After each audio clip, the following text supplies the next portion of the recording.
Good morning, everyone. It's 10:10 in the morning Central Time.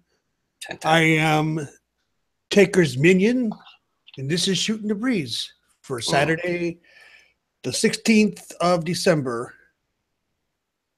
I am joined, as always, with my co-host, Mr. Dr. Senju-san, from the land of the rising sun. Jeez. Good morning to you, or good evening, sir. Evening. Good evening. Good morning, actually, because it's late in the night. And it's also December 17th over on this side of the morning. How are you, good sir? Awake. Awake. Good. At least I took a nap before I came on this morning tonight. Well, you did, number one. I didn't sleep very well yesterday. So I've heard. About that. Well, it's all your fault because you're the one who wakes people up on what? 1 a.m, suddenly all excited, all giddy about something. I asked if you were there. I've done that before. And of course. Have always, there have been times you've not answered me. I just do that with hoping. Hoping. If you don't, I don't worry about it because I know you're sleeping. So Of course. That whole argument right there has just been cut off at the pass. You have no argument. You didn't have to respond to it, did you? Of course, I shouldn't have responded, but then again, I responded. Number one, and number two, you got giddy. It doesn't change the fact that you got giddy at what, like 11 in the morning for you, or 12 in the afternoon. No, it was early. Ah, okay.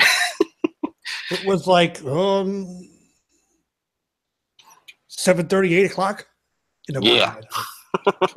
Okay, well, I digress. We forgot. We have a guest. Yes, I know we have a guest in here. I was getting to that. Yeah. He's not been forgotten. We were supposed to be joined by 3 stars in the sun. He still may make it. We don't know. Can't seem to, but we always have someone in the bullpen. And this week it was Miss Ambrose Alley, host and founder or co-founder of a new podcast that is supposed to be debuting soon, of the Violent Wrestling Podcast. Good morning, AA. Good morning, everyone. And hopefully my cohort, Mox, will get his internet worked out so we can get this podcast rolling.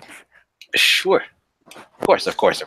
We can't wait because we're just shelling you out until you officially do stuff. Yeah.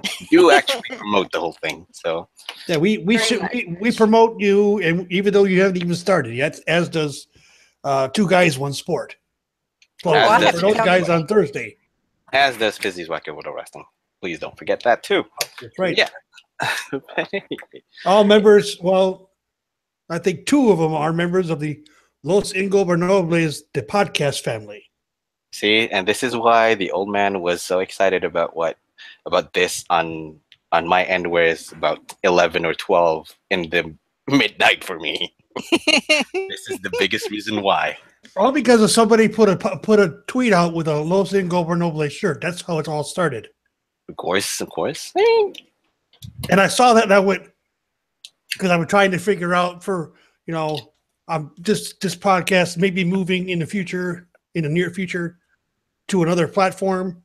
And I had been trying to figure out a name for the network, and then I saw that, and I just went, there it is. Perfect. I mean, yeah, and then the whole talk just devolved around, okay, who's going to be this, who's going to be that? Well, fine. I mean, sure, my co-host has already jumped the gun and already asked CMLL about it. Have you actually asked CMLL about Yes, this? I have. I sent them the email yesterday. Ah. I asked if we have permission to use the Los Ingobernables moniker, hoping that we get permission. I mean, there are copyrights involved with it. Considering, I mean, if we don't actually just use it, we have a fallback option. So there's that. Yes, we do. Those people in the know will understand what the letters mean. And if you look at the acronym AA, you'll get a laugh out of it. Los Ingobernables. The podcast, or LIP, or lip. We got LIJ. LIJ is fun enough. LIJ is totally fun enough. Let's just hope that we don't bloat our numbers. Oh, that would be funny if we got a big fan following from over where you're at. Oh no. Pardon me. I mean, they're already being ungovernables with the LIJ, so I am pretty sure that they won't really go on that path. Oh. Nope, not at all. So, anyway, well, it has been quite a low day. A slow news day for wrestling. I mean, aside from the whole Raw, SmackDown, NXT, Shield Talk. I mean, but well, let's go on in a little bit of a small tangent on a small somber note with the whole story about the whole story that has been erupted last week, or the following week, or the current week that we're having. Last week we already talked about Michael Elgin and the whole story about him being involved. Him being involved in an alleged sexual assault case. Not the actual offender, but someone he's indirectly involved with an alleged. He was the owner of the promotion of where the person wrestled. Yeah, or formerly owned. So we don't really know that, basically. Now we have another person joining in the foray. Well, we thought that Michael Elgin will go. We thought that Michael Elgin would take the cake for being worst asshole of the year 2017. Then suddenly Rich Swann comes up and goes, "Hold my beer," and he does shit. And he does things. He does things like getting himself arrested with assault and battery allegation or case. I think it's going to be case now. So, which caused him to get himself suspended indefinitely with WWE.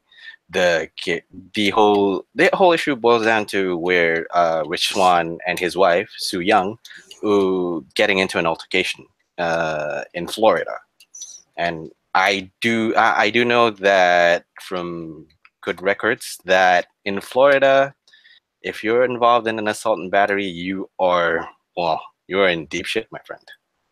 Yep, they have the same kind of law in California that I know of. That the victim, even though the victim can back out of pressing charges, the state can press them without the support of the victim. So there is that. I mean, and they cannot compel if it's your wife, they cannot compel her to testify. Yeah, that's another law. That's a federal law there where spouses are not allowed to testify against her spouse. I mean, I hate to come back to the whole story, the whole tangent about the whole wrestling still feels like a carny sport where people won't take it seriously because of shit like this. Exactly. I mean, what do you think about this, This one. Have you heard about it? It's just like in any sport. It was it. I mean, look at all the football players. I mean, true. I mean, but then it still revolves around the case. I think if we want to interlink both of these two together with American football players, then the whole issue of CTE comes back up again because. From what I've heard, or from what I've known, both Big Mike Elgin and Rich Swann started off very young. I think in their teenagers. I think in the whole wrestling business. But that doesn't give them an excuse. Let's not give them a framed excuse. Oh no! I may be suffering from CTE, therefore I'm not of sound mind. No. Oh, no. I don't want that. Of course. I'm not saying that we're going to create them excuses that I have CTE, therefore this is the reason why I hit my wife or indirectly get myself into an alleged sexual assault case. No. I'm not saying that. Well, there was alcohol involved with the Rich Swann case. That much has been verified. Okay, but yeah, whatever it is, it's wrong. I mean, I'm actually pretty surprised that not many people and a lot of people are jumping against the whole bandwagon of undermining the whole case of not undermining. I'm sorry, wrong word. Actually decrying the whole Rich Swann thing as being deplorable. This isn't what people. This isn't what a regular person should do. a regular married man should do to his wife, or hit people when they're not happy about something. I don't know that. I don't know. I don't really know for sure what was the altercation, what was the argument all about. So there is that. We may never know. Because the same thing with that's the same thing we could go all the way back to the incident in Orlando with Paige and El Perro. Of course. Because the whole thing still boils down around, well, the whole thing still boils down around we're not there, number one. And number two, we don't know the full facts. Because the only thing we can do is listen, digress, dissect, digest it all, and then just form our opinions. Exactly. That's all. And it's not going to be, it's going to be a tricky bit because things like this mirrors the whole wrestling business as a whole. And it makes it look bad. Yeah, it makes it look bad. It makes people who are genuine fans who care about the products look like or look like utter fools just to support the whole thing. Oh, so you're supporting people who are into physical violence? No, I'm into it because of the storyline, not because of the whole case where someone is allegedly sexually abusing a woman in a business or getting himself involved in an assault and battery. No, I'm not going to support that. Whatever happens to them is a separate matter altogether. And the whole thing, it's just that the whole thing clouds upon the whole judgment. I mean, what with the issue of Bram, and then coming up with Mike Elgin's case, and then coming up with Rich Swann's case, it taints the whole milk pot as a whole. So that it does, which is sad. Which is sad commentary in and of itself. But hey, I mean, we've said the whole thing pretty much 1,000 times already because it's the same argument over and over and over again with the whole thing. Because initially we started off with Mike Elgin, and then we started off with Bram, and then now we're here with Rich Swann's case coming up. Of course, WWE did the correct thing by going off and suspending him indefinitely. But here's the sad thing, guys. No matter what happens, no matter how these two are treated later on, no matter how the whole plot thickens or no matter how the situation unfolds in court cases or whatnot, these two are going to do their time, and then these two are going to come back into the wrestling business as if there's nothing happening going on. Yep. I mean, I'm sorry because I'm talking too much right now, and it needs to be heard. It needs to be heard. Look at Tell us how you really feel. No. I mean, here's the thing. Look at what you brought up. One good example. Look at Hulk Hogan with the whole with his whole case. He's gone for about 2 years, and then people are starting to say that, oh, he's gonna come back. He's gonna come back. He's definitely gonna come back. And then next we have these two guys, Rich Swann. He's gonna go into this. He's gonna go under the same process. He's gonna take it. No matter what happens, he's gonna be suspended, and then he's gonna take his 6 months leave of absence and then come back to any kind of wrestling business. Mike Elgin may have lost his wrestling promotion, but he'll come back. He'll be booked by somebody. Yeah, he'll be booked by somebody. Bram himself came back even after the whole assault and battery allegation that he did. He came back to ICW. He came back to IPW. And then, of course, there's a lot of examples like Stone Cold Steve Austin. He's also allegedly in an assault battery case, which was settled off court for an undisclosed amount of fee. I don't know. He came back. That was many years ago, but yeah. Yeah, but yeah, he still came back, and people accepted him. Which again, it's going to be a little bit of a sensitive issue. Just that people tend to overlook this small nitpick of a thing just because, well, it's in the past. You brought up an excellent point, Taker, last week in last week's podcast. You did what you had to do, and you have to live with the consequences that you have to live with it. Personally, I hope that in all of the cases that we're getting to about the whole assault and battery case, I hope that they are learning about it, regretting all about it, and not going to do anything about it. Some people don't learn. Pram, for example. Yeah. Just my opinion. Yeah. It's sad. It's just sad, and it's a sorry state to be in. And I'm sorry. And I'm sorry. Wrestling has done a lot of wrestling. This year in wrestling has done a lot in stride, but there's some stuff that still feels carny business to me, like this. Yeah. Yeah. So yeah. Long epic spiel over. Hey, you needed to get it out, man. Yeah.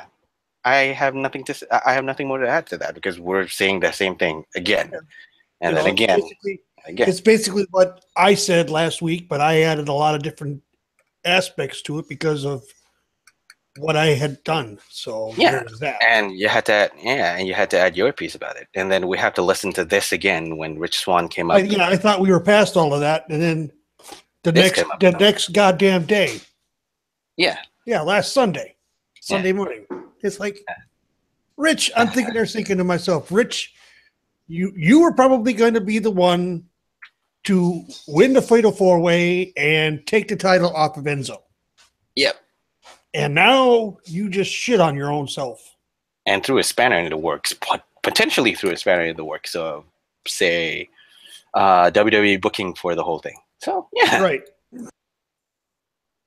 I mean, I hate to beat the bush again and again and again about the same issue again and again, but here's where we are, guys. I mean, it's here's where we are. There's nothing. It's nothing to shout about. It's just something that we have to be aware about. So yeah. Anyway, on other news. A little bit of a somber news that the formerly Mr. Yamaguchi-san, who was manager of Kaientai during the Attitude Era, famously known for, I cut off his pee-pee to Val Venus, suffered a stroke, I guess it was Thursday night / Friday morning, and was in a hospital in Japan in a coma. That's right now all we know. Other than, you told me earlier that has been stabilized, so that's a good sign, but we don't know. From what I've heard. We don't know if he's going to make it or not. And he's a young man. Yep. So there's that. I mean, thoughts and prayers go to Yamaguchi-san. Personally, over here we don't really have a lot of news concerning Yamaguchi-san. Just that from unofficial sources that he's stabilized. He hasn't woken up from the coma. So there's that. I mean, again, we just hope that whatever it is, he comes back fighting on this one. So there's that. And then, of course, there's also the news that there's not much news going up on about. Well, if you're into ROH, there's the whole Cody Rhodes dyeing his hair blonde. As I saw on my timeline, they comparing him to Spike from Buffy. I mean, the more I watched it, the more I say, Cody, are you actually trying to emulate yourself like your late father? That's what I was thinking when I saw that. Dusty Rhodes? Because back then when Dusty Rhodes the problem with him wanting to be Dusty, he's not big enough. Number one, and number two, he's not charismatic enough to be that. No. He's not as charismatic. He's a charisma black hole. The way I see it I don't know. The way I see it with Cody is that I think a lot of people are already talking about it because he's Mr. 2.5 stars. 2 stars, Mr. 2 stars. He's not he's not the best Rhodes in the family. Even Dustin Rhodes, his older brother, is better than him. Oh God, yes. I mean, what else am I gonna say about it? The hairdo was fine. It does generate a lot of buzz. Why did Cody Rhodes dye his hair blonde? Yeah, the whole shebang about it. But and then of course he lost. He actually did this to go into the ROH pay-per-view, which happened yesterday, I think, if I'm not mistaken. And yeah, he's he's there to defend his ROH title, and he surprisingly he lost it to a Dalton Castle. So the Peacock Boys will celebrate all night long with the victory that is Dalton Castle winning the ROH World Championship. Of course, this has been, to those of you ROH fans who are listeners, this is a long time coming. So because it's time for someone in ROH who's already being pushed, already being developed, to get the title chance. Because I have a perfect comparison with Cody Rhodes. Mm-hmm. Cody Rhodes is to ROH what Jinder Mahal was to WWE SmackDown Live. Although Cody can work a little bit better. Sure, yeah. His mic skills are terrible. That one I can't defend. His mic skills is average at best, subpar at worst, and he can wrestle. He has decent movesets. He knows how to take bumps. He knows how to sell. You know, he can wrestle. Basically, he can wrestle decently. It's just that I don't want to. Yeah, he's no Dusty. I won't compare him to Mr. Average at best because. Oh, Michael Cole or Adam Cole? Yep. How dare you compare him to Michael Cole? Oh God, that's even worse. That's even worse. Where did that come from, Michael Cole? It was an accident. It wasn't something I was. Oh, it just came. It just was one of those things I blurted out. Okay. Michael Cole. Tick, I'm broken now. Oh, you're becoming broken. Oh, broken Senju, huh? I broke. Oh my goodness, Michael Cole. Did you see what's on YouTube? What? Speaking of broken Matt, there is a YouTube video out there, and I've seen it. I haven't watched it, but I've seen it. That is 10 hours of him doing nothing but laughing. Oh, his. Yeah, for 10 hours. It's 10 hours in length. Well, I'm not. Here's the thing, though. Some of the stories it can drive anyone insane, actually. I mean, it can even drive Ambrose Alley insane. I don't know about her.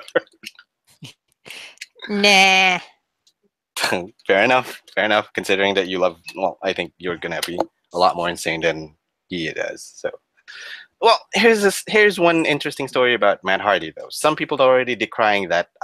Some people are already saying that 2 weeks in with the whole Matt Hardy promo, we heard the first promo when he was broken, whichever one, last week, and then this week we hear him in Raw. We hear him cutting a promo for the second time.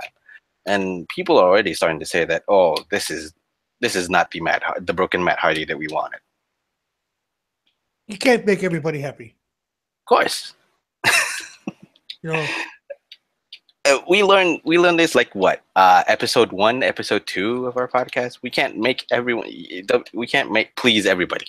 No, that was a conversation that I was having in the nightly just a few nights ago. That and we had a show about smarks, and that's the biggest issue today. Is the smart. It is. Hell, the three of us on this show, all of us are smarks to one degree or another.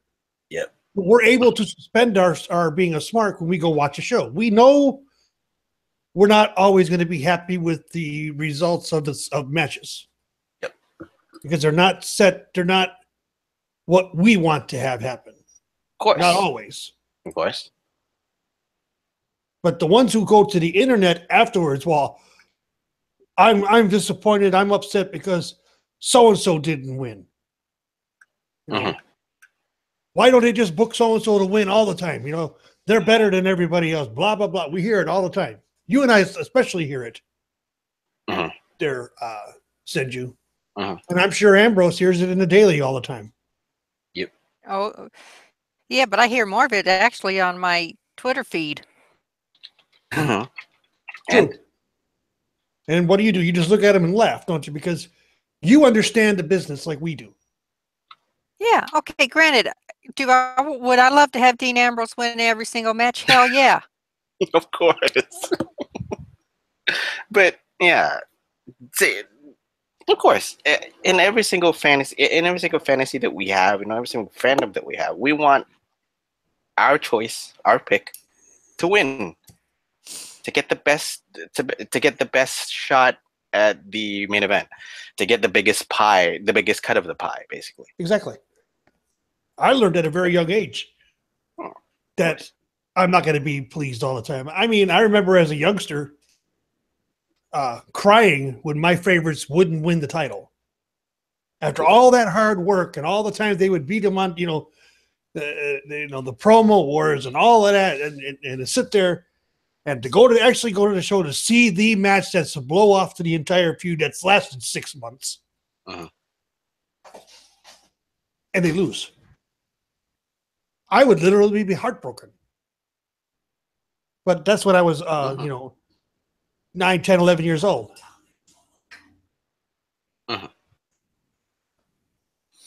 And now I understand the business a lot better. Yeah, especially now. I mean, it's hard to take in, but we're always going to say that this year has been what? This year has been the worst of wrestling at times, but a lot of times this year has been the best in wrestling. This year has been the best time to be a wrestling fan if you want to be a wrestling fan. If you want to take in the product, this is the time to do so. This is the time to start. This has been the year to start being a fan, being interested in the product. Because there's so much out there. Yeah. And yet again, with there's so much out there, people are still going to nitpick going, oh, I don't like it because my favorite didn't win. And like I said, lots of times, when they still care, when they say that they don't like it because their favorite didn't win, it's fine. Shows that they care about the product. It shows that they care about at least one facet of the product, which is their character, their favorite wrestler, their favorite person on there. If they went to go there, I don't care about this anymore. That's where you have to worry. You're going to lose him. You're going to lose that person sooner or later. Because when you don't care, you're going to lose them.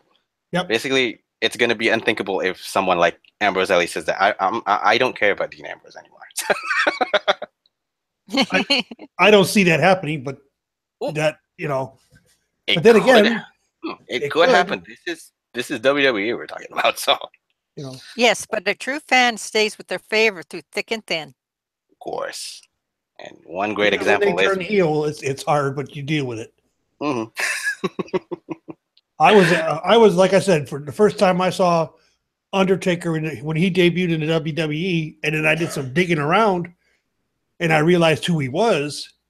I had been liking him for long before he came to the WWE. I just didn't know who he was. It's like, oh, he was Texas Red. Oh, he was Mean Mark in WCW. And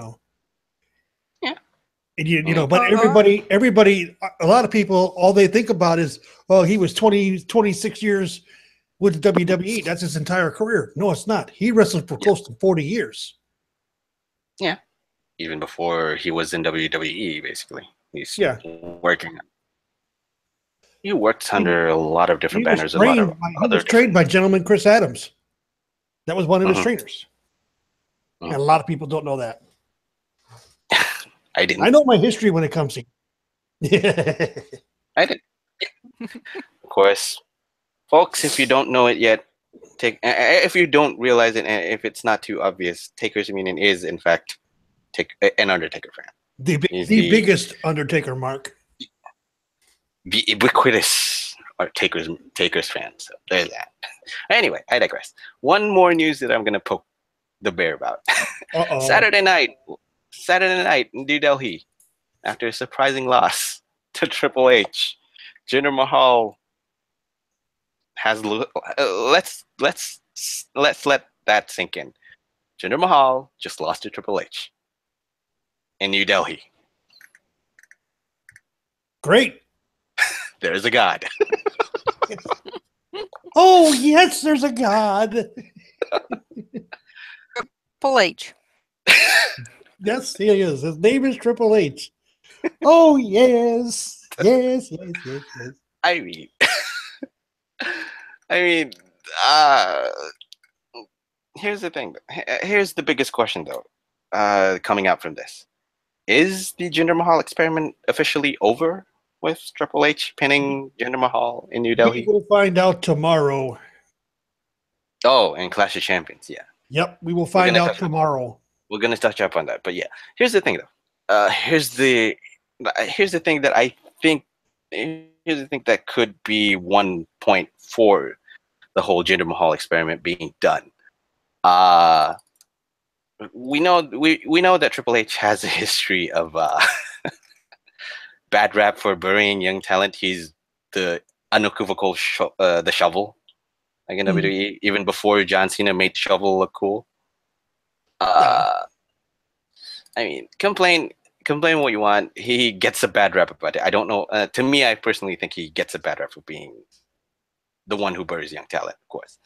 But there's one small thing that I could see in big matches with Triple H. He's more than willing to lose these big matches, the whole pay-per-view events and all that stuff, or even house shows that are important, when the loss elevates any of WWE's top stars or future top stars for that matter. Take it to records. John Cena did that. Randy Orton did that. Batista did that, if I remember, back in Evolution. Of course, with Randy Orton as well. Both Seth Rollins and Roman Reigns. Heck, Roman Reigns won against Triple H back in Dubai. Back in Dubai. Remember that one? Yeah, but he also Triple H also gave him the title at WrestleMania. I want to say WrestleMania 32. Mm-hmm. The one in Dallas. 23, I think. Huh? Yeah, I think so. We'll have to check up on that one. But anyway, here's the thing.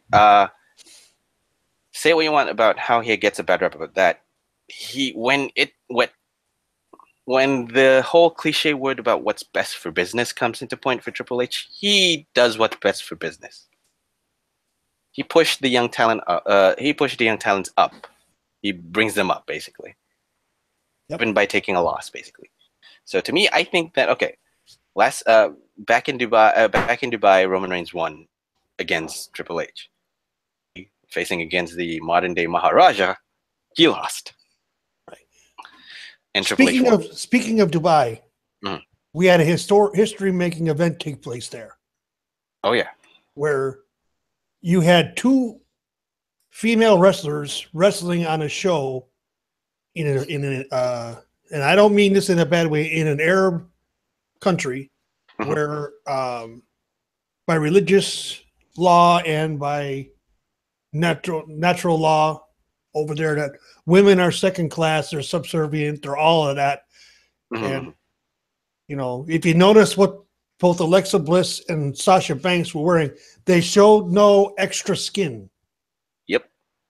They were covered up. They were wearing long sleeves, pants, and every part of what we are used to seeing here in the States is covered up. And I'll tell you what, I actually like the bodysuit look. To be perfectly honest, it actually looks nice when it's done right. Yeah, I do too. I mean, Mikaze did a great job on Sasha's gear for that show. Agreed. I mean, it kind of, sort of brought me back to the whole Seth Rollins as the White Ranger again. But hey, White Ranger, Purple Ranger, sorry, this is me, tokusatsu fan, going nuts about this. But hey, it looks good. They made history in Abu Dhabi as probably typically the first televised event, even though some might argue that TNA did that first, way back when. I can't really remember. But before cutting us off, Madeline Lenoir commented about the whole Jinder Mahal in chat. 6 months as WWE champion, and now he has to kiss Triple H's ring in a house show loss. Yep. But hey, he did that willingly. He did that willingly. He did. He did that willingly. I mean, he celebrated. He even celebrated. Jinder Mahal even celebrated with Triple H. Yeah, even though he lost. Even though he lost, yeah. You know, I kind of liked it because I saw the video clip out there on YouTube. I kind of liked it. Let's see, they were doing the dance, you know, hooking the foot, dancing with the finger up, you know. Triple H does it with Jinder. Triple H, I think, does it with Samir. And then Sunil gets up there. What does he do? He starts doing it. Then he kicks him in the gut and pedigrees him. Walks out the ring. I was like, beautiful. He walks out. And he's like, "Yeah, somebody had to get it." And he walked out. Yeah, it's basically his version of Steve Austin's delivering the stunner to anyone who drinks beer. Exactly. But yeah, I mean, to me, I think I think in an unofficial note on this one, before even we touched about Clash of Champions, this is the I don't want to say it's a glaring sign. It's just that it's a sign that WWE may no longer view Jinder Mahal as a main eventer. I mean, it's good. Well, the title hasn't made an event at a pay-per-view in 7 months. Number one. I don't think that title is the main event tomorrow night. Of course. The main event's going to be the tag team match. Yeah, we'll touch up on that later. But here's the thing. During the reign of Jinder Mahal as WWE champion back in SmackDown, nothing really jumps out. Nothing eventful about his title defense or title reign comes out. There's nothing. His run was average at best. His matches were average at best. Not really in remembering of anything. His best match was with AJ Styles when he lost the title. Yep. I think we're all in agreement here. I mean, would you not agree with that, AA? Oh, I agree with it 100%. Yeah. Well, you're very quiet today. It's like you don't have any opinions. Some opinions, but some I just don't even really care about. Stick in my head. Yeah. Well, Jinder was one of those that got to the point where I didn't care about him anymore. I mean, I was one of the first ones to applaud WWE for it. I'll say it now. I said it before, and I'll say it again. I called it. I called it 2 weeks before that match with Randy Orton happened that he was going to win. I mean, true. Okay. And I caught hell for it. Yeah. Kudos. I think it's going to be kudos for WWE for taking a chance with a young talent like Jinder Mahal. Young talent. I think he's in his 30s, but I digress. Point being said, they're trying the experiment to place Jinder Mahal as the main eventer, the one who a lot of people will agree sees him as a mid-carder at best. Yeah. So there's that. But kudos to them for actually trying to get to try and experiment with the title. If it doesn't work, move on. And I think that's what's going to happen. They're going to move on with the experiment and probably try and test it with AJ Styles while trying as well to find new talent to strap the belt on. Because, like we said, we haven't really seen WWE do that kind of build up and that kind of build with a character, with a wrestler, in fact, for like past 10 years. Because for the past 10, 15 years, we've seen a conveyor belt of characters coming out. Nothing seems or sounds original, basically. So there's that. Anyway, gender experiment done. Well, we're going to slowly but surely touch up on Clash of Champions, of course. Oh, yes. Because I think we have a lot to say about this. A lot to say about Clash of Champions, or a lack of something that we need to talk about. I don't know. Because going in, here's my opening salvo about Clash of Champions. Going in, I don't know whether I should be invested in Clash of Champions 2017. What's that? I missed it.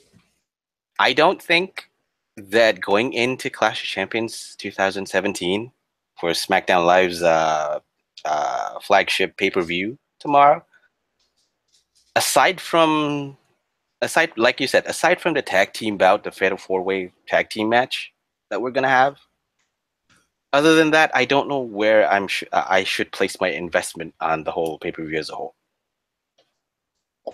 Yeah. Because I mean, SmackDown's go home show to it was kind of like, okay. Yeah. No stories were moved forward. No, of course. Number one. And number two, no generating interest or generating build-up aside from what? Daniel Bryan, Kevin Owens, Sami Zayn with Shane McMahon, Randy Orton, and Shinsuke Nakamura. That's it. Don't forget, Daniel Bryan made himself the second referee, so there's going to be 2 referees in that match.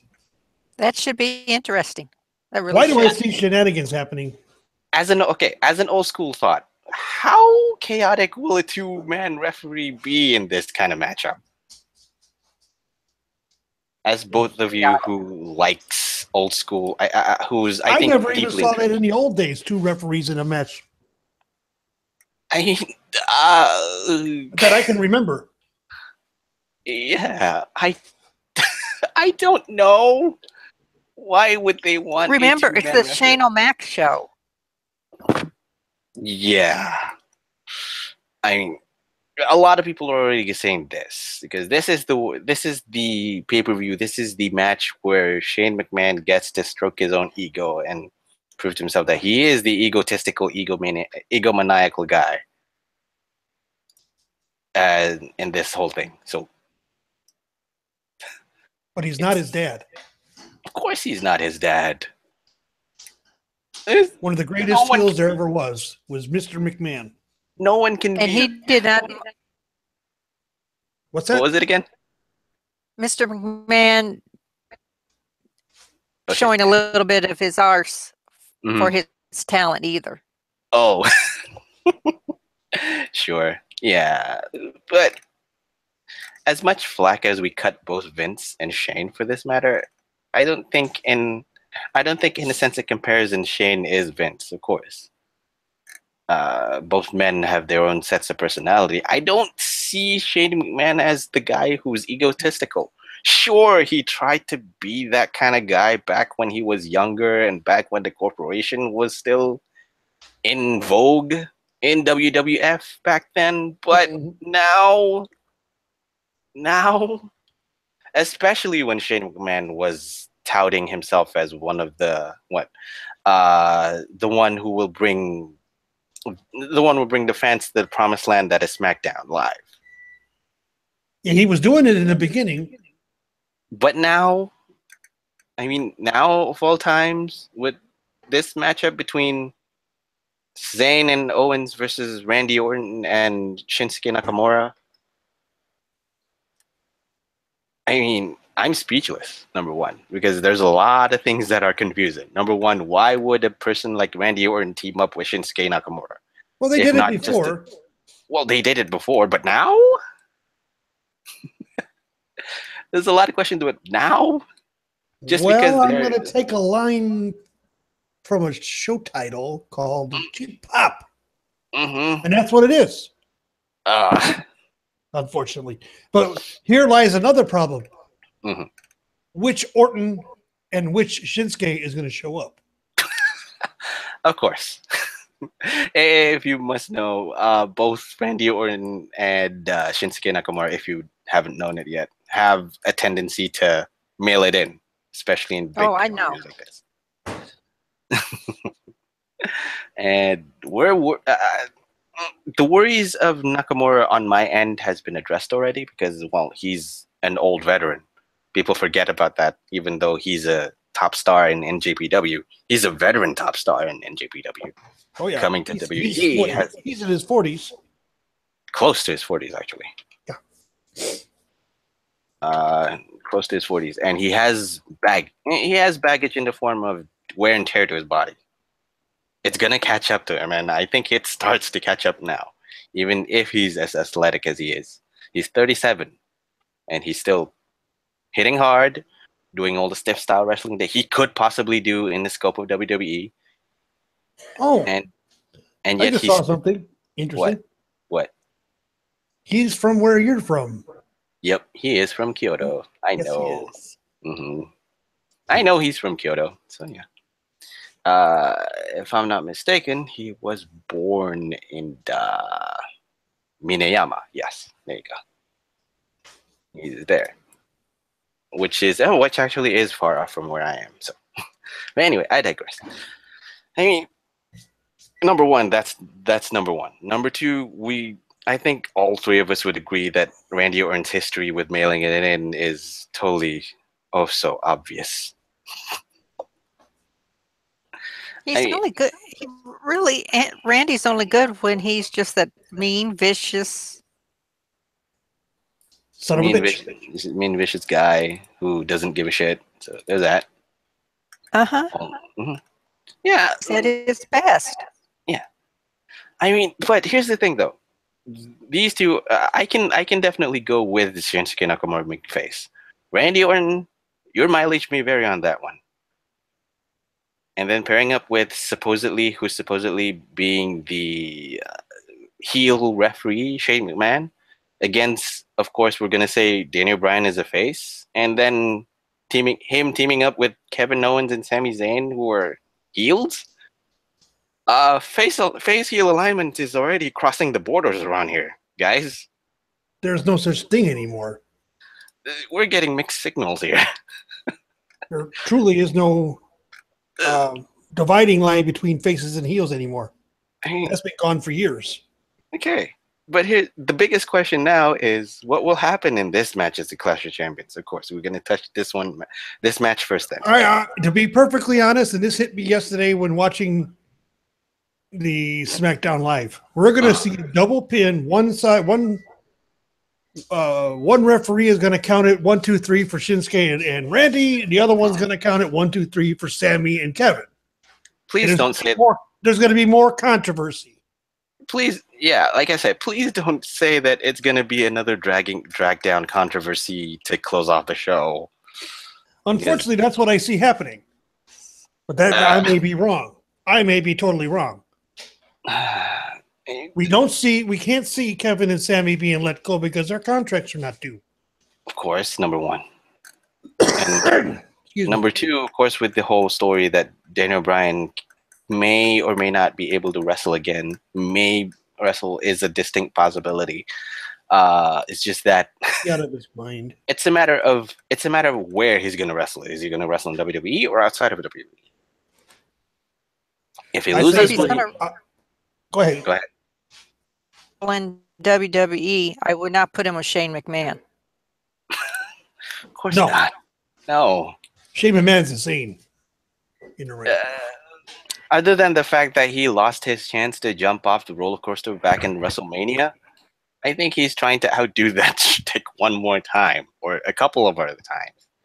Well, he's 0 for 2 jumping off the cell lately. Yeah, he's 0 for 2. He missed. He needs the third time's a charm, and he still wants to miss. So there's that.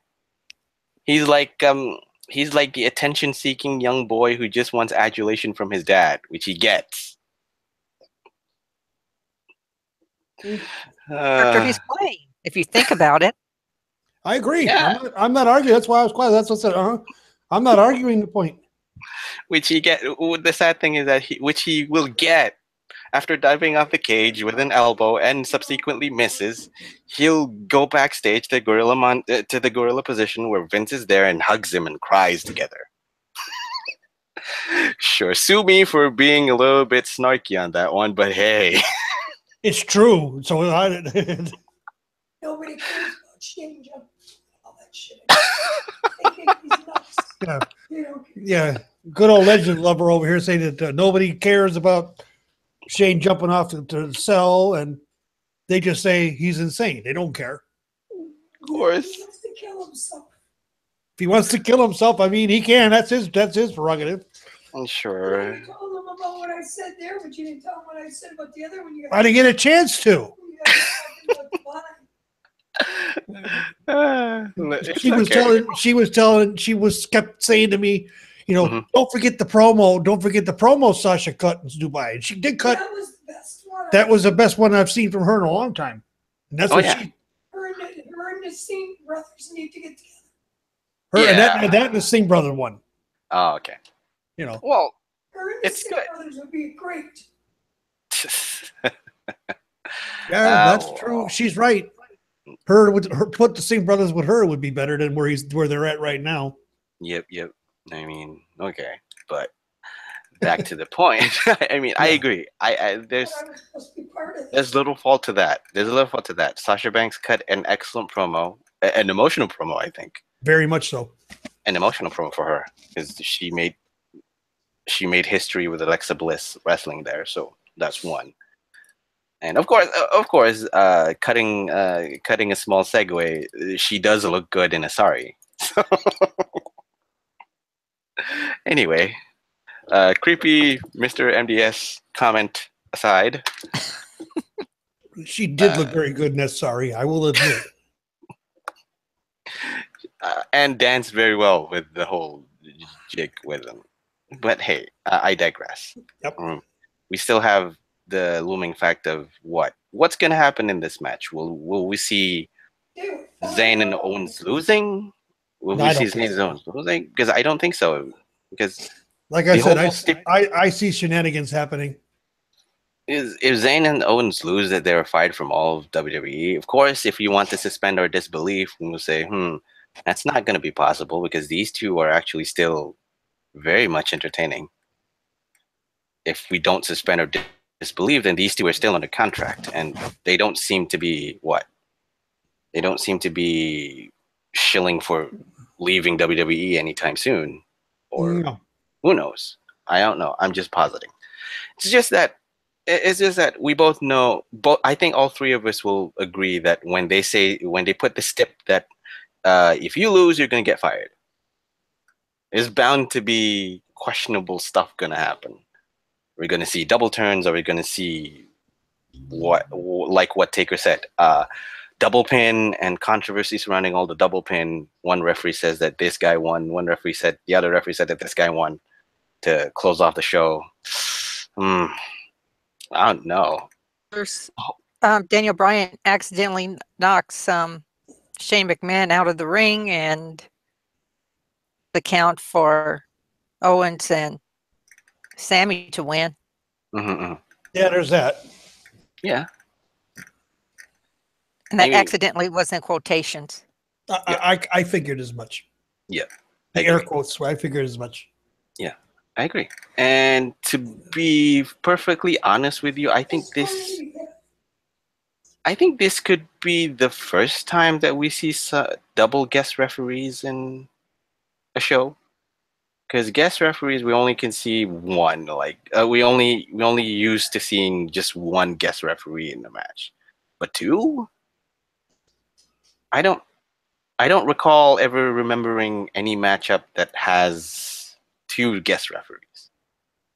Because of course, Vince McMahon did his dues as guest referee back then. Shawn Michaels did his dues back as the guest referee during the end of an era match between Triple H and The Undertaker. Mm-hmm. Jesse the Body Ventura did that with Hulk Hogan and Ted DiBiase, I think. I don't remember, but yeah. I think it was the Mega Bucks and the Mega Powers, I think, if I remember correctly. There's a lot of single guest referees. I don't recall there's being a two-man guest referee. And don't forget, we had the special enforcer of Mike Tyson during the Attitude Era. Oh yes. That's the enforcer role, of course. We've had Stone Cold as a guest referee on more than one occasion. Yep, true. So yeah, I mean, there's bound to be shenanigans with all these 6 people involved. Well, let's minus Nakamura for this because I think Nakamura is out of the loop on this one. All 5 people are going to be causing a lot of shenanigans. I don't know why I'm singling out Nakamura just because I think Nakamura is still wholesome as a babyface. So, in all personal matters, I think I'm isolating him just because of the fact that he's still wholesome in my eyes. So that's all that matters. That's all that matters to me. It may not matter to you, but it matters to me. Anyway, that's one. Because you care. Yeah, of course. Anyway, you care. Yeah, I know. Booked like shit, but still, he's on the main roster. That he is. Yeah, booked like shit. I mean, there are times where I'm like, why are they doing this to him? Here's the thing, though. I think that he just took over Sami Zayn's spot as the clown of the division. It hurts me to say that, but it is what happens. But anyway, like I said, I quickly digress on this one. But here's the thing: Sami's a bigger clown now that he's a heel, and he's an effective clown for that matter. It works for him now because he's a heel. It doesn't work for him back then because he's a face. It fits. It fits. Anyhow, what I see, you want to get a good laugh. How I see Sami Zayn right now is there was a cartoon where you had 2 dogs. One was a little mouthy little shit, and then you had the big one who's, like the muscle, and he would jump. If you look at Sami Zayn's actions, he is the little dog that jumps around, makes all kinds of noise, acts a complete fool, and always gets the 2 into trouble. Where the big one has to come and fight his battles. That sounds totally like them. That's Looney Tunes. Looney Tunes, yeah. Yes, Looney Tunes, exactly. You know exactly what I'm talking about, eh? Of course I do. I love those 2 mutts. Oh boy. I can't remember the big dog. I can't remember their names, but it was always the little one causing shit. Yeah. At least at least it's a stereotype on a good cartoon, Looney Tunes, I believe. So Looney Tunes is, it works. It works. If you look at Looney Tunes now, and with the anti-violence campaigns and stuff that are out there now, holy shit, Looney Tunes was some violent shit that we watched as kids. Hey, okay. Here's the thing. If we want to stretch on that one, we'll cut to a small segue. Cartoons back then were more violent than cartoons now. Yes. I mean, look at here's a quick example. Tom and Jerry. Have you ever seen a cat run himself into a tractor? Or Wile E. Coyote and Roadrunner. You've seen the coyote go off a cliff and then just fall off a cliff in a comical fashion. Or Foghorn Leghorn and the dog. Or Foghorn Leghorn having defeathered and looking like Foghorn Leghorn goes over to the doghouse, pulls him up by his tail, and beats him with a 2x4. Come on, and then runs out to the line where the dog is on his leash or on his his leash outside, and hangs himself because he can't get to him. Oh man, yeah. The dog. Yeah, the dog. A lot of dogs. I mean, I don't know about you, Ed, but back then there's a lot less sensitivity and a lot more just, well, it's violent as shit, but it's entertaining violent as shit. So yeah, it was. It didn't do anything to us. It didn't scar our minds, did it? AA? Scar our minds? Who? What? No, not at all. Since when had some extreme level of violence affect us growing up as individuals? For these 2 people, these 2 fine folks at this side, they turned out well. Yeah. Me? Dean Ambrose turned out well. Ooh, Dean Ambrose turned out well, yeah. But he always gets distracted by the shiny thing. Of course. Just like someone we both distinctly remember and recognize. And this leads to a nice segue to that triple threat match between Dolph Ziggler, who He's yelling, "I'm still here! I'm still here, WWE! God damn it!" That's about all he is here. And yeah, and Bobby Roode. I'm trying to be Triple H, Ric Flair, and just be a dumb, slightly less watered down version of the two. Facing off against the U.S. champion for SmackDown Live, Baron Corbin. Or Baron Wiley E. Corbin. Wiley E. Corbin, yes. Of course. I mean, talk about. Props to Madeline Lenoir. She put out another one. Sure. She said Sammy and Kevin are the real life Martin Prince and Nelson Muntz from The Simpsons. Great comparison right there. Absolutely great. Muntz and Nelson, Muntz and Prince. Oh.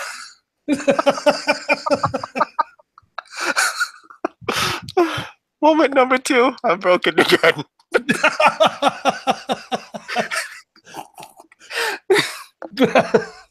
When I started reading those names, you're like, oh my God, no.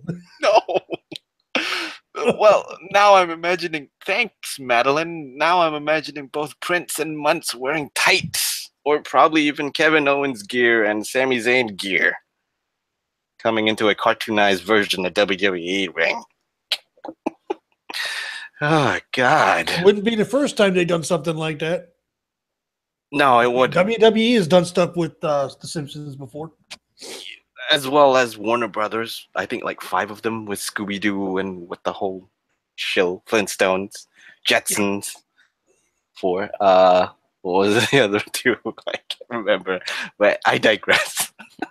I've been in way too long segue here. But, well. How much coffee have you had? I think Taker only had 1. I only had 5. I had to stay awake. I have to stay awake. There's things a man has to do to keep himself awake. Both in terms of sake. Yeah, sake and coffee, or a combination of the two. I don't recommend you drinking both sake and coffee. You're gonna be you'd be one very alert drunk. But anyway. You're gonna both be inebriated and focused at the same time. Yep. Anyway, I digress. Okay, the Glorious One versus the Show Off versus the Lone Wolf, or the Lone Coyote, I think. Yeah, the Lone Coyote. Yes. That's his name. From this day forward, Baron Corbin will be known as the Lone Coyote. Let it be known. To this day, he's the Lone Coyote, Wiley E. Corbin. Nice. So has been written, so let it be done. Exactly. Amen to that. Amen to that. Oh, God. I mean, okay, we're having way too much fun again, guys, but that's what this podcast is about. That's beside the point. I mean, it's fair. Okay, it's fair to say that since debuting, Bobby Roode hasn't really made an impact yet. I'm still reserving the wait until he has gold around his waist, because of course this guy is already crossing the slowly crossing the 40-year mark for his age. He still looks good. He still can wrestle and wrestle good matches. Already proven with the whole Bobby Roode versus AJ Styles and whatnot. And when he was back in TNA, he carried the whole main roster of TNA as the it factor of Impact Wrestling, TNA Wrestling, GFW Wrestling. Done. The cockroach of wrestling. Yeah. It's just that when he's now in SmackDown Live, we haven't really seen the best of Bobby Roode as of yet. Hasn't really made his mark yet. Hopefully with his introduction into the whole US title matchup against Baron Corbin, he would get the title, or at least put up a good challenge for Baron Corbin. The introduction of Dolph Ziggler, however, it makes me wonder that is Dolph Ziggler the one who's going to eat the pin? I think that's what he's there for. Because I think us talking about Dolph Ziggler being relegated to the person who eats the pin, it's kind of a sad commentary for Dolph Ziggler's place. Is he the oh, this is going to piss someone off, but go ahead. Is he the men's form of Becky Lynch. What has Becky Lynch been doing for the last 18 months? Eating pins. I honestly think for his contract to run out. I mean, there's again the story about Dolph Ziggler's contract running out, and then him not going to sign for WWE has been creeping up for about several months now, past 18 months again, as per usual. I mean, where's the solid conclusivity in all that? It's just, it's still just rumors that he's gonna go off the sunset. If it does happen, where both of you would see Dolph Ziggler if he's future endeavored by WWE? Stand-up comedy. Yeah, doing it in Mick Foley, sure, I can see that. Sure. But you know where I see him going, believe it or not, and you know, we've said this about other wrestlers. Dolph Ziggler is one of those that would survive the Holocaust, so why not go to Impact? Go to Canada where they pay their fans to come watch their shows. We sure talk shit about Impact, but yeah, it's a viable destination. One other destination that some might suggest is he can go to NJPW, but would NJPW take Dolph Ziggler? I don't think Ghetto wants him. Of course not. Ghetto already has way too much talent on his hands. Having someone like Dolph Ziggler be in the spot is going to create a little bit of confusion. Where would he want to place him? Where would he see Dolph Ziggler fit? Which faction? Card. Junior or heavyweight? Junior. Of course, they're going to start junior because new guys will always going to start junior, with a couple of exceptions. Juice Robinson for one. Zack Sabre Jr. for another. See, the thing is, Dolph Ziggler does not have a pedigree that would get him to go past, to skip the juniors. Yeah, Sabre, of course. And of course, again, if Roman Reigns went over there, Roman Reigns would skip juniors because of the pedigree he does have. He does have pedigree, yeah. Because just because of the family connection alone.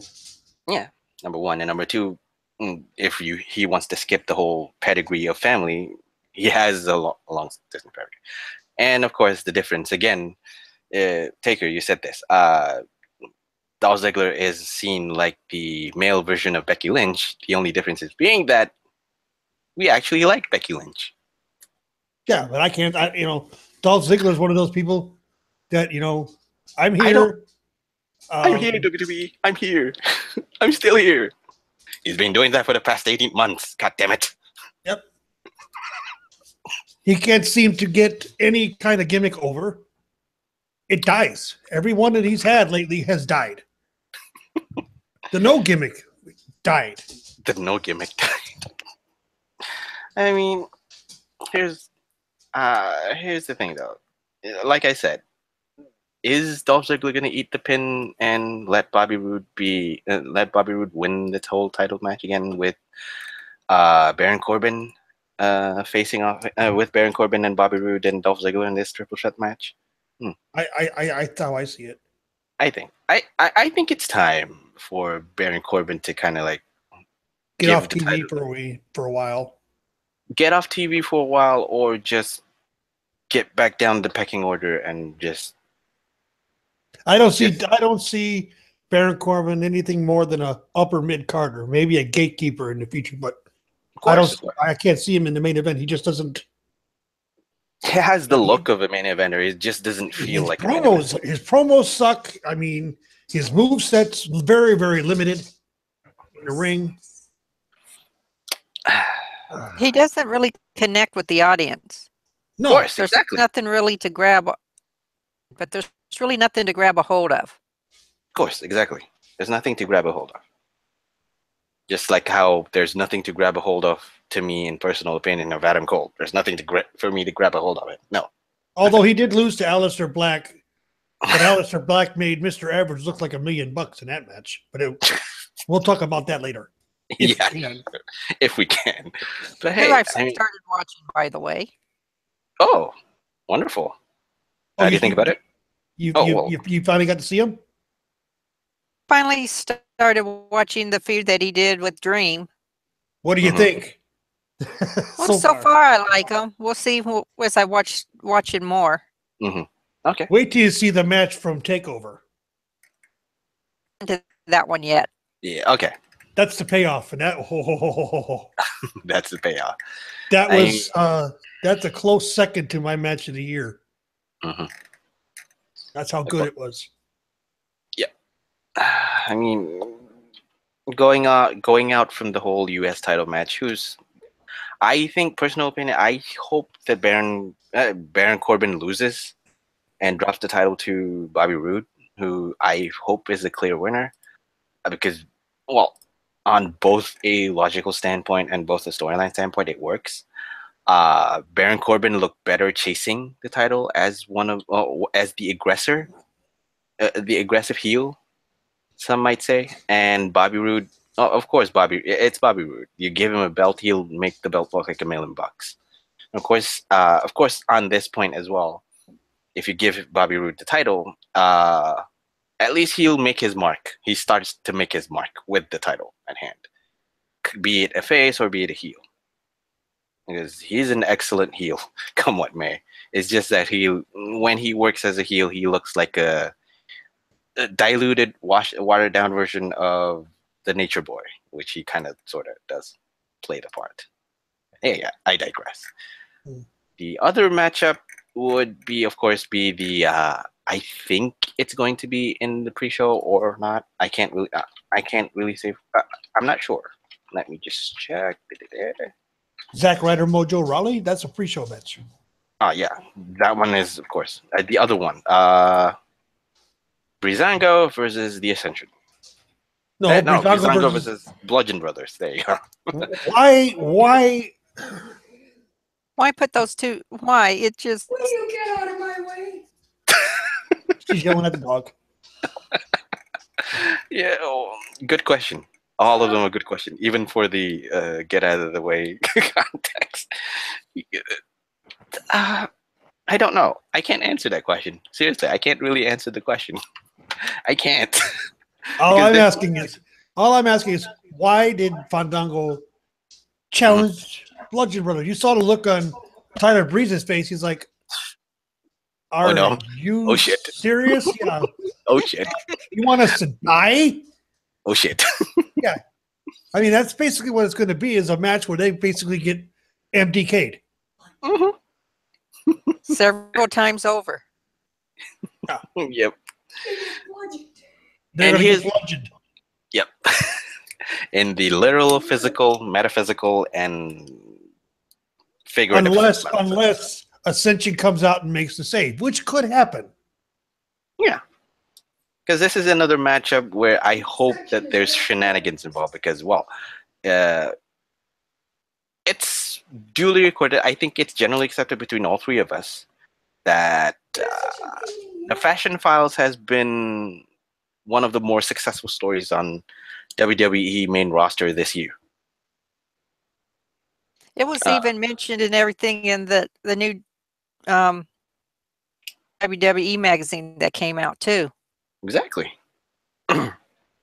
Tyler Breeze and Fandango really took whatever chicken shit that they got, repackaged it, turned it to good old chicken salad. Yes, they did. Excellent chicken salad out of whatever they got. And they were quoted in several interviews saying that it's there. All the stuff is there for them to do stuff like that. Nobody takes advantage of it. Exactly. They took the fashion police to a whole new level. I mean, you've got Byron Saxton shilling for it every week. Yep. Now that it's on, they're going to have weekly episodes on WWE.com. Those two basically have made it. Yeah. Say what you want. Again, of course, say what you want about how you feel that both Fandango and Tyler Breeze should be used more often in the main roster. Them being talked about in the main roster on a weekly basis on a show, even if they're not performing in ring. Yeah, performing in ring. That's a good mark for them. And of course, Tyler Breeze especially, he's always going to say that. I think I've already made it with all this, even though he hoped that he could actually just perform and wrestle. Him being talked about in the main roster, it's one of the more successful stories. I think they really created it a lot. That, and to me, coming into this, that's what makes this whole thing, Fashion Police versus the Bludgeon Brothers, very strange, very odd. I mean, I got a feeling they're really going to make it entertaining. Hopefully so. Yeah, let's hope it's not a 3-minute squash. Oh, let's hope it's not true. After seeing Luke Harper on Damnation, chops. Yeah. Oh, by the way, it's not Luke Harper anymore. It's just Harper and Rowan. Still going to call him Luke Harper. I know two more that have lost their first names. Yeah. Fizz and Sal tried to remember. We'll give you. We give you the whole list. We have Alexander. We have Langston. We have Adrian. If you still want to credit Adrian Neville again, be or be not he's still in WWE or not, but Adrian is still there. Samson is still there. Samson has been taken. Alexander as in Alexander Rusev. Who else was it again? And now Antonio Cesaro. We've got Antonio. Yes, we have Antonio as in Antonio Cesaro, and now we have Eric and Luke. What kind of long name can we create on that one? I mean, a lot. Alexander, Langston, Eric, Adrian. Oh God, Eric Adrian. Oh my God. Eric Adrian. Luke Antonio. Luke Antonio. Ooh, sexy. We need another Tyler Breeze for that. Luke Antonio. Hey, okay. Velveteen Dream now becomes Luke Antonio. Perfect. Luke Antonio, the Velveteen Dream. Ole. Yeah, Luke Antonio should be a luchador, actually. And Patrick Clark now has a Spanish accent as well. Ole. I'm sure. Ole. I'm sure he can pull it off. Sure, of course he can. Oh boy, but yeah, Harper, Rowan, Bludgeon Brothers versus Fashion Files. I don't know. It's going to be a surprise to most of you folks, but I think this is one of the match where I want to drop everything that I know and just watch it. Just watch it as a fan and see what happens. Maybe, like Taker said, maybe the Ascension comes up to make the save for both Fashion Files and gets a win over the Bludgeon Brothers, or maybe it's going to be like a 7 to 10 minute 7 to 10 minute wrestling match where Bludgeon Brothers overpower Fashion Files, even with the help of the Ascension. It can happen. Anything can happen. But one must suspend their beliefs. That is the key. Number one. Number two, the only worry that I have is that giving Harper and Rowan going over against one of the more popular tag teams in SmackDown Live, other than Usos and The New Day, in the form of Fashion Police, fans may not like it. Fans will not like it. Fans may not like it. It all depends on your mileage, may vary, but some section of the fans may not like it. That's all I'm gonna say. You can't please everyone. Of course, yes. Okay.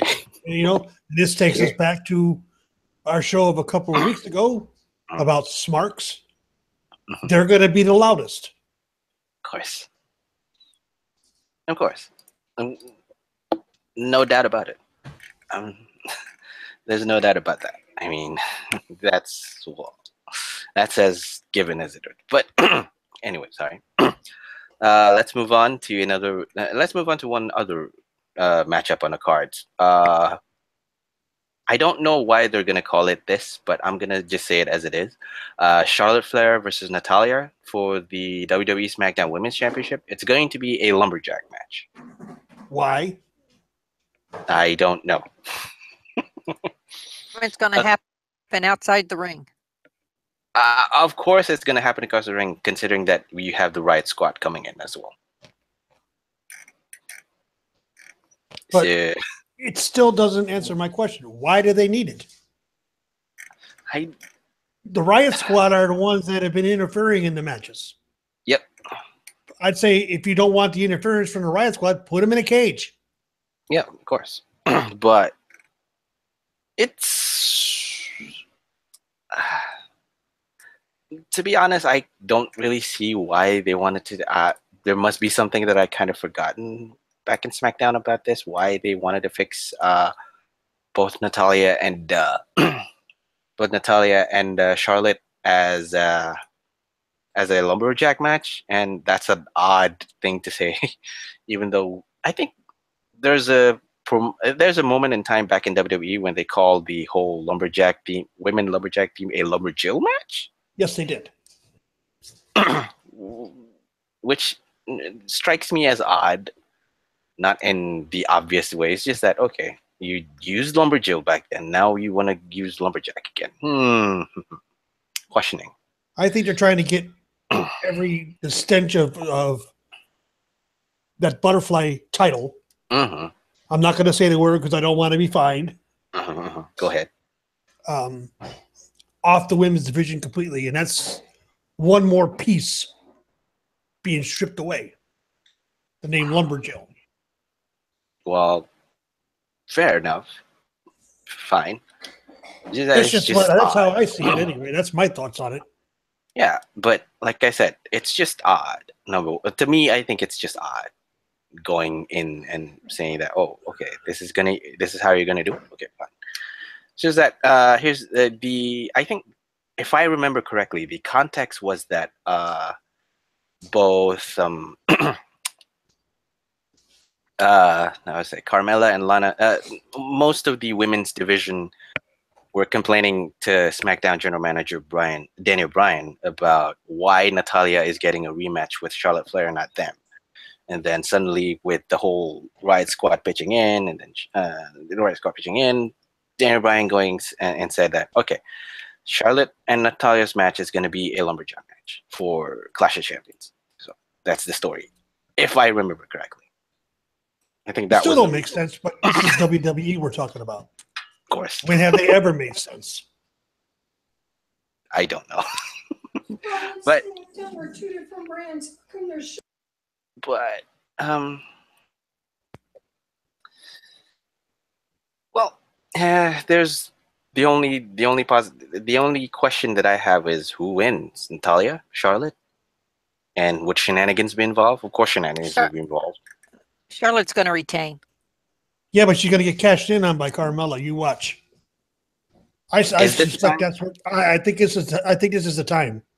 Is this the time for Carmella to actually try and cash in? And if Carmella cashes in, will she win it? No. She's going to be the first woman to cash in and lose her cash. Yep. That's a lot of credit for her. She's the first woman to win it. She's the first person to re-win it again. And if that happens, she's going to be the first person to cash in the Money in the Bank and lose. The first woman to cash in the Money in the Bank contract and loses. Because we already have the first person, and that's John Cena. But I can see that. I can agree with that.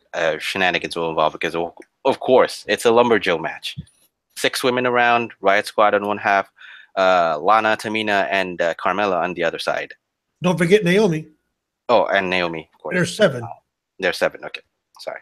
Oh, wait a minute. No. Lana is out. Lana is out because she's on behalf of Tamina, so she's not in. So still 6. One half is the Riot Squad. Lana's she's not on the list as a lumberjack? No, she's not. Okay. So one half is that, the other half is there. 6 women serving as lumberjacks. Done. And of course, again, like I said, the stipulation involved does heavily involve shenanigans. Riot Squad is going to make their presence known to a lesser extent. I think here's one long shot I see about this. It's either going to be the pathway is either going to be Carmella cashing in, probably successfully getting the Money in the Bank, probably getting that title for a few, probably several weeks at least until Charlotte gets it back, and then probably work in on Ruby Riott versus Charlotte in one end. On the other, it's just that on the other hand, it's going to be cash in, failed cash in, Charlotte retaining. That's the other side of the coin that I see. So there is that. Anyhow, yeah. I don't know about you. I don't know about it, but this is one of the times where if I wanted to go get some, I want to go get some food or some coffee or some drinks or whatever. This is one of the. I'm not going to take a long break on it. It's just that I'm going to go off, take something, and then come back and watch as the scene unfolds. It's going to be that. That's how less invested of this match going in that I'm supposed to be, because the rematch would be fine without the presence of Lumberjacks. Yeah, because it's supposedly it's Clash of Champions. It's just to me it feels like this is something that we need to toss in just for filling out the card's sake. That's what I'm seeing a lot from SmackDown lately. Is they're just throwing matches together that make absolutely no sense for their pay-per-views. One of them I can most of them I can say that. The only bright spot of the toss-in is the whole fatal four-way tag team match for the WWE SmackDown Tag Team Championship. That is the only thing I'm looking forward to. Like I said back during the course of the show, during the course of the podcast, of course. This is the only match that I'm looking forward to watching, and that's it. Outside from, I would agree with that, because that is about the only match that makes perfect sense. Yes, some sense. Yeah, some, not perfect, but some. Okay. I just don't see, looking at the triple threat match with Rude and Corbin and Ziggler. Why did Dolph Ziggler get thrown in the match in the first damn place? The only thing I can come up with is, like I said, he's there to eat the pin. Why are they protecting Corbin? I don't understand. Don't know. I'm still here, guys. I'm still here, WWE. Use me. Use me now. Oh, I could say something, but I'm going to keep it quiet. You're saying use me now? No.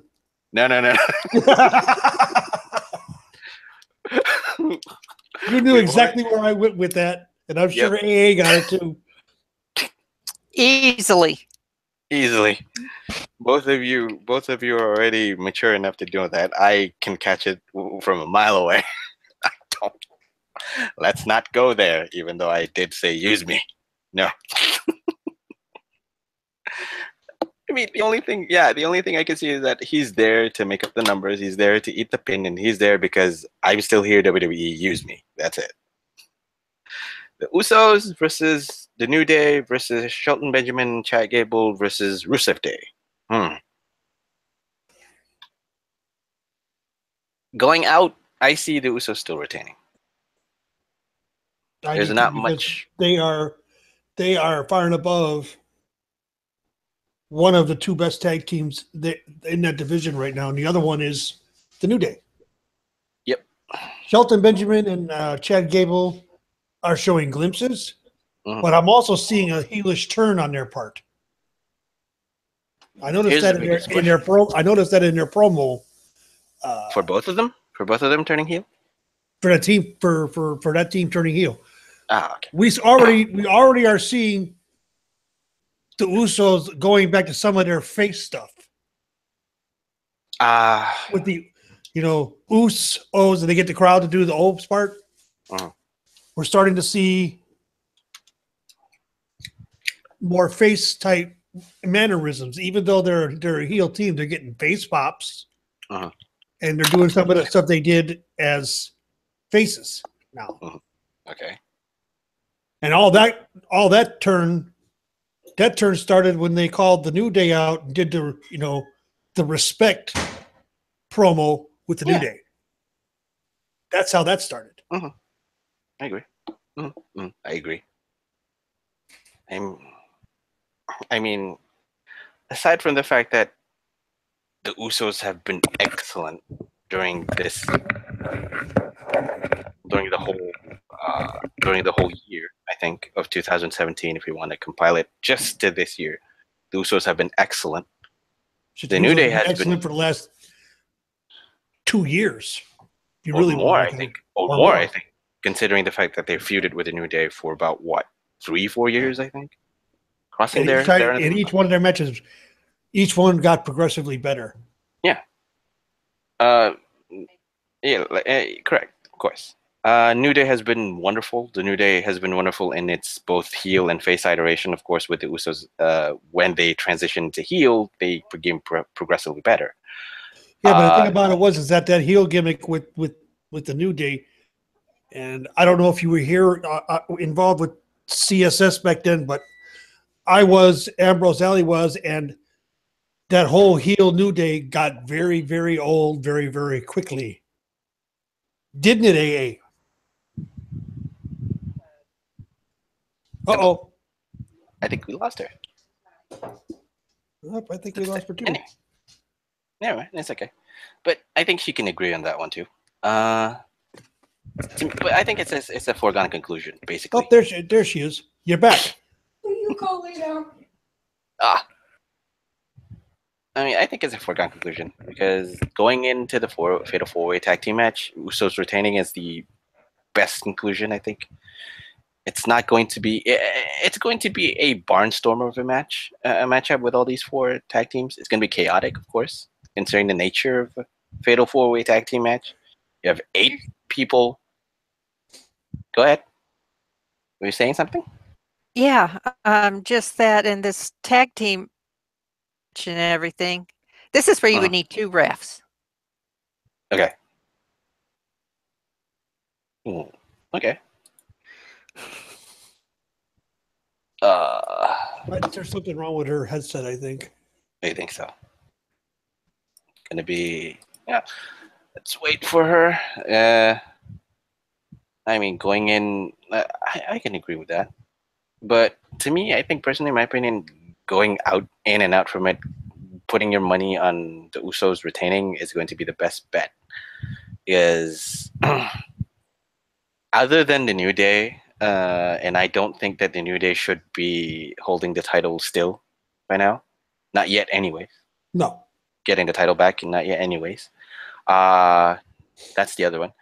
Rusev Day and Chad Gable and Seth Benjamin as a tag team, they're still relatively new. They're still gaining traction. Both of them are actually gaining traction at a healthy amount of pace. Yeah, like I said, I'm seeing a slow heel turn from Benjamin and Gable because of the promo.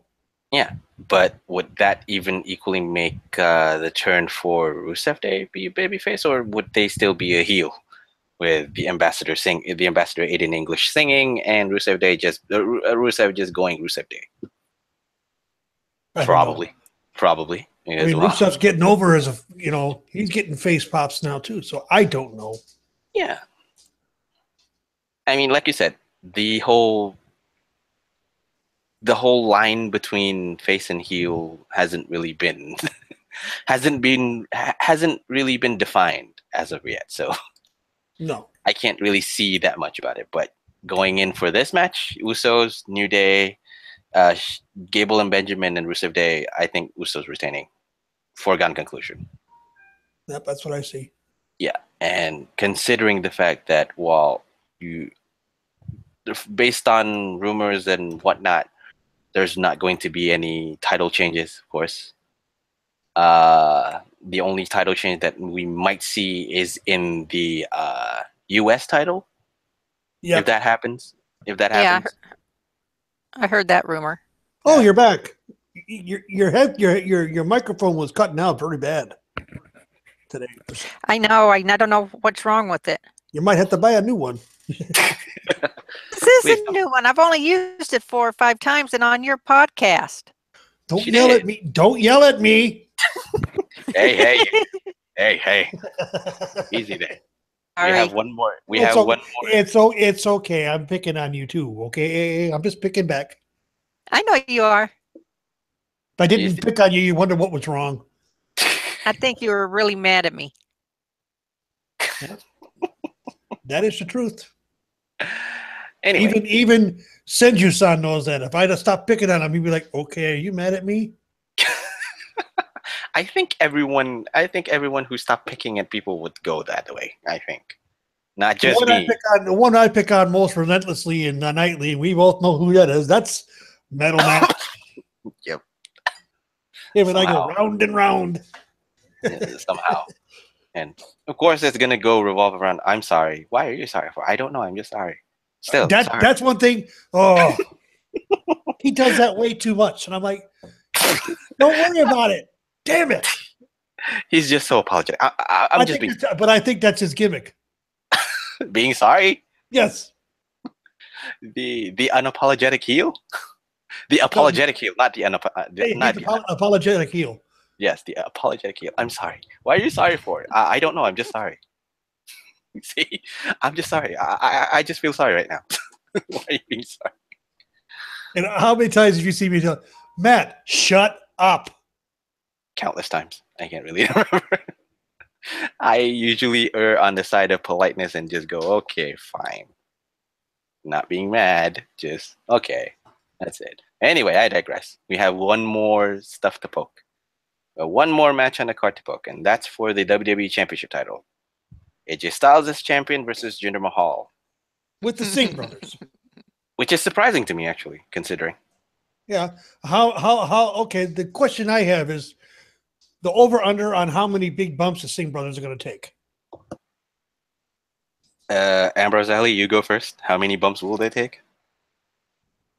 Say they're going to go over 3. And the next question is, okay, you guys get done, and I have one more question with that. So okay. I think probably about 1 to 3. 3 would be the maximum. 1 or 2 would be on par with what I got, I think. Yeah, that's what I'm seeing, 1 to 3. Yeah. Okay, but now the next question is, which one of those bumps is going to be severely botched? Because we know, I think it's Sunil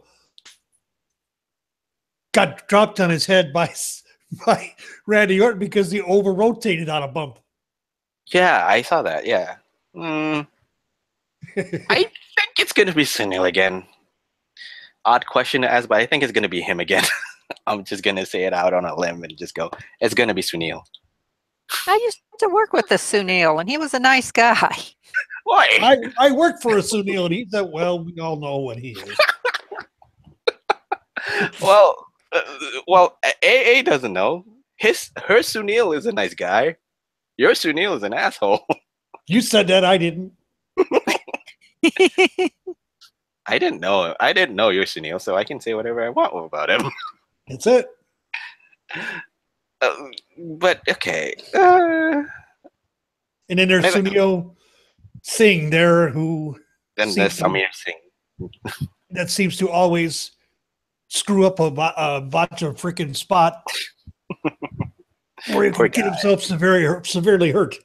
Oh, yeah. He oversells. The only problem that I think he oversells just a both tad of them bit. do. I think it's more prevalent with him. It's not that he oversells for the sake of just selling. It's just that he took it a step too far with his selling. That's just about it. Yeah, he sells like he's been shot. Well, you can't say much about it.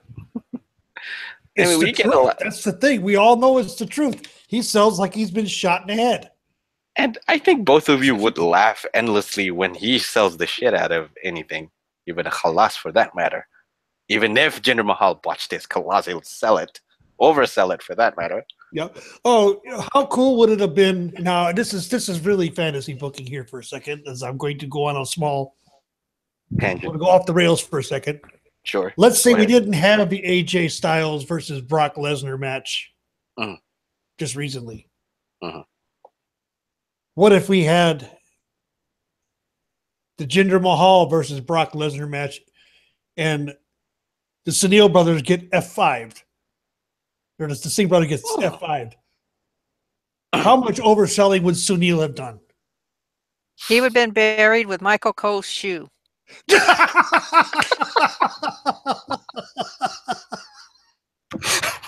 I would agree with that one. I mean, I never thought I would see someone actually get F5'd out of their shoes, but Michael Cole did.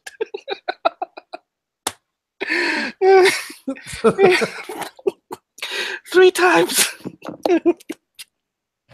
This is the 3rd time. I can't laugh anymore. You're broken again. Yep. Please don't make me laugh until almost 3 in the morning. Yeah, when your girlfriend comes home from the bar, she's gonna be like, you're gonna be passed out of sleep, and she's gonna be like, "Why are you asleep? Didn't you do the podcast?" Yeah, I laughed myself to sleep. Yeah. that was what happened. Oh God. I mean, okay. On a GS a little bit more serious note. I did comment about whether whether Jinder Mahal is slowly being relegated to upper mid-carder or mid-carder at best.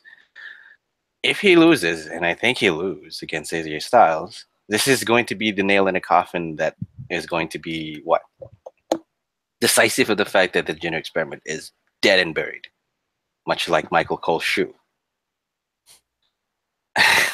I mean, back then,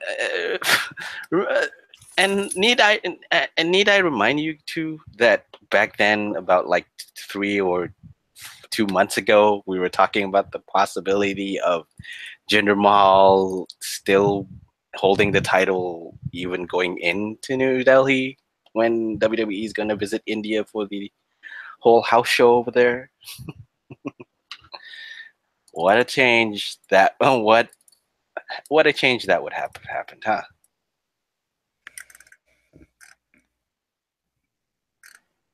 But anyway, that's very true. But I digress. I mean, again, we might see the same old about AJ Styles milking anyone's performance up to about 10 or 11, because he already managed to make Jinder Mahal look like $1 million the first time they faced off, and the first time AJ won back the title. So that he did. Yeah, because here's the thing. I'll let you guys comment on this one. This is my personal opinion. Styles right now needs to be WWE's priority right now. Because it's more prevalent now than it is back then when he was chasing the title, and now that he has the title, AJ Styles holding the WWE champion needs to be the priority. It has to be. Given the point that the Raw Universal title is barely defended on Raw, barely shown on Raw, and only came out and will only come out during pay-per-views or anything of note for Brock Lesnar. The presence of someone like AJ Styles elevating the whole WWE champion back up again makes SmackDown something to care. It makes SmackDown an attractive option to watch, even if it's just for AJ Styles, at least in the main event scene. So, yeah, I won't argue that with you at all. I agree wholeheartedly. I mean, the biggest question. That is why SmackDown should be the stronger of the two shows right now, because the main title of the WWE, the one with the most history in the WWE, is on SmackDown. Yeah, number one. And number two, it's on a more capable hands than Jinder Mahal.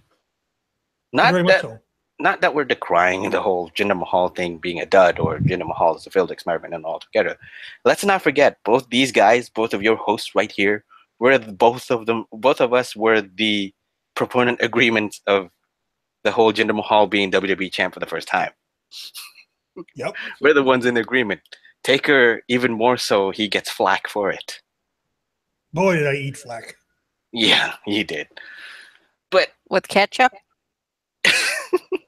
No, I was force fed it without ketchup. Damn it! I'm still upset about that. Because you were there. You saw what I went through. Yeah. rather than comment about it, I think AA just nibbled on popcorn and watched you get roasted. And, she did. She did. I thought she was my friend that was going to back me up because we were talking in the backside, on a separate thing. And she was in total agreement with me, but she just sat there and watched everybody just bury me, shovelful after shovelful. At least you defended yourself well. Yeah, I didn't get mad and start cussing people out. Yeah. At least you didn't. At least you didn't go overblown or over the top about it. But when it actually came true, I was the one that morning eating popcorn and watching everything burn to the ground. I think you, I, and a few other people. Oh yes. Hey, like I said, we're among the few who agreed that Jinder Mahal's getting the title is the correct decision. And then we just watched it slowly unfold, and then we all come into a good conclusion that maybe he doesn't really suit the title picture well enough. Mm-mm. They tried. WWE tried. At least WWE tried. Kudos to them for trying, like I said. But currently, right now, AJ Styles holding the title is the best option available. Until the whole golden path of Roman Reigns going to get the title off from Brock Lesnar or something like that is going to happen. There's rumors out there now that that's not the plan, so I don't know. Yeah, but even if that happens, even if that doesn't happen, Styles holding the title right now for SmackDown is the best thing that's going to happen. So nothing to expect other than a Styles win on a Sunday. Mahal will look okay in defeat. Considering the fact that he's facing AJ Styles and AJ Styles has the ability to milk a stone with the ability that he has. So he can wrestle a broom and make the broom look like $1 million. Oh, of course. I mean, yeah, that's the whole card. I mean, that's it. That's the whole card. We have I discounted Zack Ryder versus Mojo Rawley because it's the pre-show. I think this is among the first rarity of the pre-show that I may miss. Just because, number one, I don't have the time to watch the pre-show. I think so, because I'm gonna be a little bit busy on the morning, so I can't really catch that. We have about 7 matches, counting pre-show. Not counting pre-show, we have 6 matches. We already discussed all that. Going in as a whole, I don't know. I'll hear both of your opinions on this one. Going in, like I said, I don't see where I should put my investment in this pay-per-view, aside from the Usos versus the Fatal 4-Way Tag Team match. Maybe the singles match for the WWE Championship, but that's just it. Or not forgetting Breezango and Bludgeon Brothers, just to see what happens. That's just it. That's one of those, I have to see this. Yeah, I have to see this. I need to know what's going to happen. That's it. But other than that, it's going to be a pass. I'm not going to say that it's going to be a pay-per-view that happened for the most part. Great. I'm not expecting much. Agreed. For the first time, I'm actually got my level of expectations set so low that I could be probably be impressed with 1 or 2 of the matches, but probably. Is the level of expectation lower than Great Balls of Fire? Because yes. Okay. Because I distinctly remember that we put our expectations lower on that one, and we enjoyed that one a lot. Yeah. Yeah. So, what do you think about this one? Are you gonna go watch it, or are you gonna miss the whole thing just to catch the highlights and all that? I'll probably just catch the highlights. Mm-hmm. There's really nothing there except for the Bludgeon Brothers and Breezango. Everyone loves the Breezango. Fashion File. Everyone loves it. That's one I'm going to watch. I'm just going to be a fan, sit back, suspend my disbelief, and just watch it and just enjoy it. Exactly. That's what we need to do here. Yeah. I mean, It's not complicated. You don't have to make it complicated. Simple. Wrestling has always been simple. Number one, and number two, in all honesty, wrestling is for everybody if you know where to find one that suits you, its taste as a whole. Some of us like violent wrestling, death matches. Some of us like storytelling. Some of us like old school wrestling. So, a lot of that. Anyway, that's just about it for Clash of Champions. Not really looking forward to it, but still gonna watch it just because, well, we just wanted to see what happens on some of the matches. The other matches will be a hard pass. Not a hard pass, just a pass. Just because, well, pass. That's it. Probably we could touch up on NXT this, just for the shits and giggles, I think. Yep. Yeah, sure. I mean the match. AA watched NXT this week, so. Yeah, what did you think of NXT watching it for the first time? I didn't watch this week's NXT. I went back trying to watch the Alice Dream matches. So I went back, but the Aleister Black Velveteen Dream feud. Yeah. That was an assignment we gave you in the daily, what was it, Thursday? Who did? You did? I did. I gave it to myself. Because we were talking about about him in there, and she's like, I haven't seen him, because we asked her what she thought, and she's like, I hadn't seen him. And she said, should I? And I was the first one to say, yes, you should. Okay. And she said, well, see that you recommended him, I guess I will do that. And so I did. far, And I don't think you've been disappointed. I have not been disappointed yet with them. All right, fair enough. Because not spoiling a lot, it's just that the build was interesting. Yes. I've said it back then. At first, I wasn't invested, but the slow build of the whole feud got me invested. So there's that. Anyway, it's a slow build. Yep. Did you see? Was one of your first ones you saw AA where Velveteen Dream basically dropped down to his hands and knees and looked like he was going to kiss Aleister Black?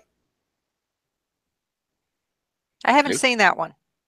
That was the beginning of the feud. Then I jumped in either the second or third. So you've seen the one where he raises up off the floor out of the smoke.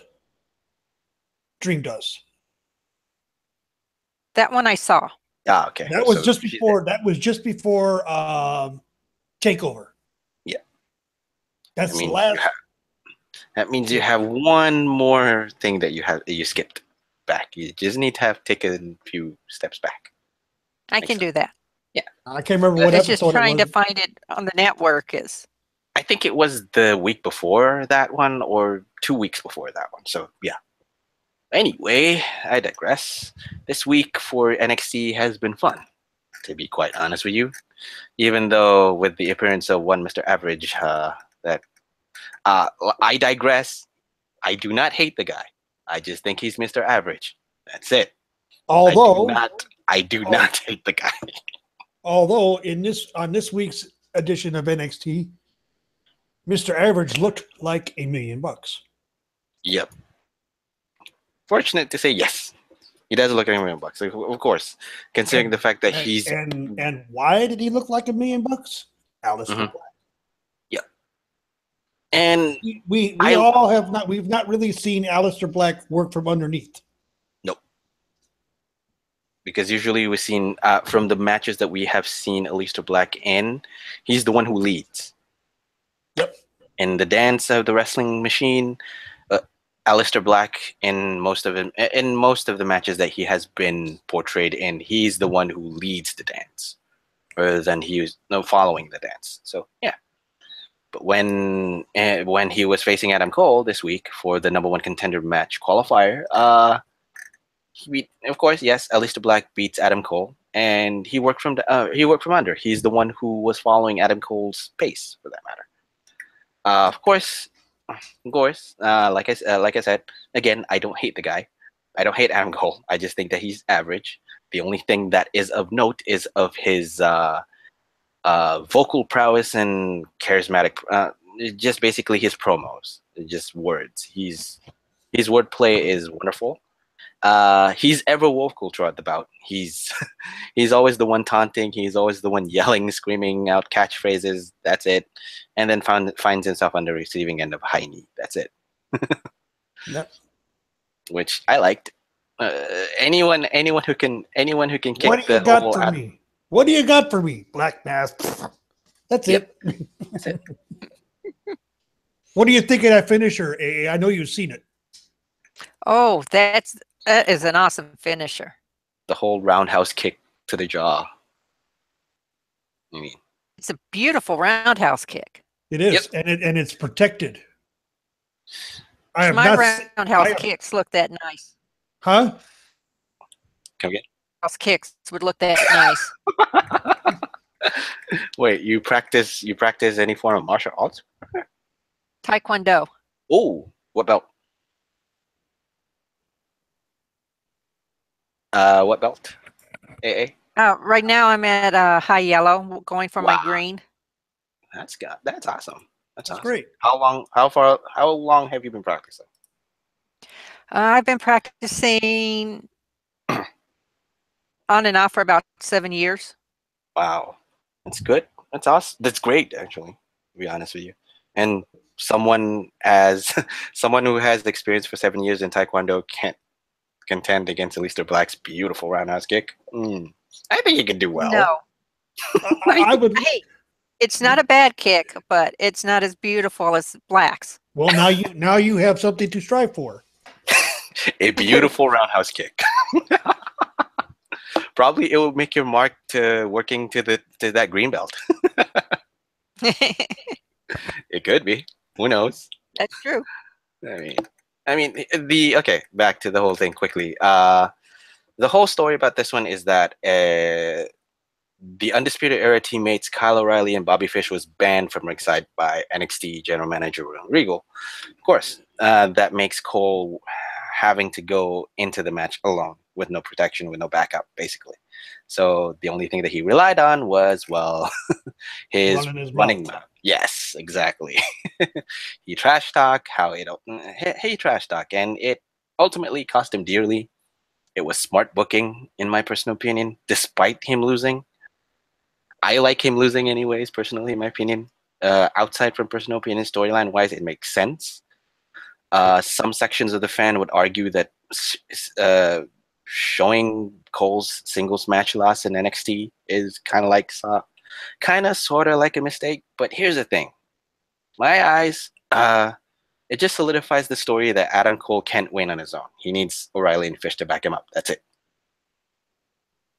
Well, wasn't Cole part of the Bullet Club? He was part of the Bullet Club. And he always had them at ringside to back him up. Yep. So they're playing right into the same spiel or same shtick that Ghetto was doing over in New Japan. Yep. And some section of fans don't really see that, because Cole should win in his first televised match or some other strange or out of the blue reasons. But just is that you don't have to make it complicated saying that he needs to win in his first match. It's not. It's just simple. He's a heel, number one. Number two, he has Kyle O'Reilly and Bobby Fish backing him up. Without him out, with them out, the only thing he can rely on is himself. And as a heel, he can't. Probably as a good obnoxious heel, he can't rely on himself to win. No. So there you go. It's simple. He's an arrogant heel. He needs backup. Eliminate the backup out of from him. He's just arrogant heel. So there you go. And then there was the women's match. Yep, there was. Well, I can't really say much about it. I think it was decent. I mean, it wasn't, the quality of a women's match that we're used to from NXT, and I don't know why. It seemed as though both Peyton Royce and Ember Moon were just going from spot to spot. Yeah, it was very herky-jerky the way the match went. Mm-hmm. This was good. Yeah, it was. I think it's Clips more off top rope again. Blah blah blah. 1, 2, 3. It's over. paint by the numbers kind of match. Yeah. Yeah. It's just that there's some stuff that we're lacking on that matchup because However, Mhm. the beatdown segment that started a couple minutes after the match was over. Mhm. What are sanity? Face, heel, or tweener? Because Nikki Cross did the face thing by saving Ember Moon. This is not the first time that she has saved a baby face on NXT. She We did all save. know. Okay. We all know Ruby Riott was a baby face on NXT before she went up to the main roster. Mhm. Yep. And Nikki Cross twice Saved her. Yeah. saved her from the Iconic Duo. Mhm. And now she saved Ember Moon from the Iconic Duo. What is this? Mm. Hmm. I have a thought, but I'd like to hear Amber's opinion on this if she has one. I didn't see the match or anything, so I really can't. Okay. And she doesn't really watch NXT. Oh yeah, Fudge. I forgot that you just watched you just started watching on the whole Velveteen Dream and Elise Black. Yeah, okay. Here's my thought. Wouldn't Nikki Cross saving Ember Moon isn't really Nikki Cross saving Ember Moon, it's just that Nikki Cross is saving the title. That makes sense. It's basically the same thing Legends Lover just said to me. That she's not so much saving Ember Moon, but she's saving the title. Yep. I mean, it reminds me of this. And I give credit to George for reminding me of this back in his show, Two Guys One Sport, yesterday. It reminds me of the whole Hulk Hogan versus Bret Hart versus Psycho Sid, and Bret Hart versus Steve Austin, and who was the other one who had to face against Psycho Sid back then? I can't really remember the other name. There's 4 people. 3 of them were Bret Hart, Austin, and Psycho Sid. At that time,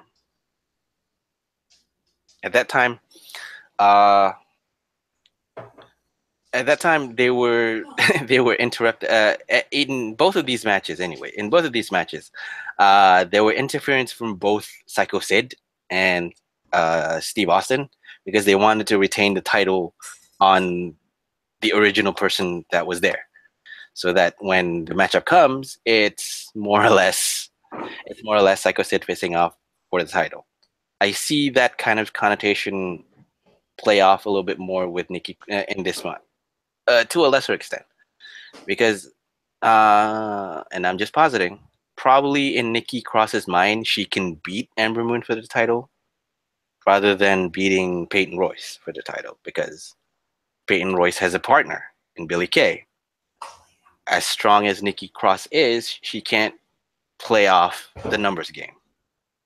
She's still one person. Iconic Duo is 2. Yeah. Numbers game. WWE logic dictates that numbers game always wins.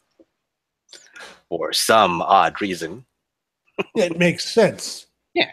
That's the only sensible. That's the only thing that they do right. That's the only thing they do that makes sense is when you have a numbers game situation, 2-on-1, 3-on-2, 3-on-1. Mm-hmm. That always works over. The one that's on the short end of the stick always winds up losing, and that is a well-known, simple booking that has always worked. Yeah, and I see that happening here. Maybe Nikki Cross is saving Ember Moon just so that Nikki Cross can beat Ember Moon on her own, because it's 1-on-1. I still say she was the one, and I will agree with someone that Peyton should have won the 4-way as the crossover. Mm-hmm. But in their infinite wisdom, and they went with Ember. So it's. No, I believe Ember is the right person. I've just been told that I'm wrong. That Ember's the right one. She's the only one that was close of beating Asuka. Yeah, she's the only one that was ever really close to beating Asuka. So there's that. She's Okay. Her logic makes sense too. So I don't know. Yeah. But yeah, like I said, I was just basically told you're wrong, and this is why. So yeah, it's another point to take. Yeah, it's understandable. It's another point to take. Yeah, it's another point to take. But I digress. Of course, of course, NXT was great. as always, the main event was wonderful. We get to see Authors of Pain back again, beating Oni Lorcan and Danny Burch, the two hard-hitting men of the NXT versus the two former NXT Tag Team Champions, who look great coming back. Because Oni Lorcan and Danny Burch, both of us know that these two are the toughest men who can actually deliver hard-hitting matches again and again and again. But these two are no match for the former tag team champions, the Authors of Pain. Akam and Rezar came back very, very much revitalized after TakeOver War Games. And yes. Wow. I see. The more I watch Akam and Rezar, the more and more I'm seeing Road Warriors Legion of Doom 3.0. I mean, of course. I mean, sure they are already at the level of what Legion of Doom was. They're not. If they were to debut Monday night on Raw, they would get a Road Warrior pop. Ooh. Because high praise for one main reason, who's with them? Precious Paul Ellering. So yeah. Or as my wife calls him, Paul Ellerat. She's known him for that for over 20 years. Okay, fine. I don't know the history between her and she was watching him when he was AWA. Working for Vern, okay? Oh, okay. I think I get it now. Yeah, she saw Ellering actually wrestle. I didn't. Oh, okay. Yeah, Ellering wrestled, but he blew out both of his knees in a match. Oh, sounds like someone I know from Jim this era, Cornette. But number one, number two, Vince.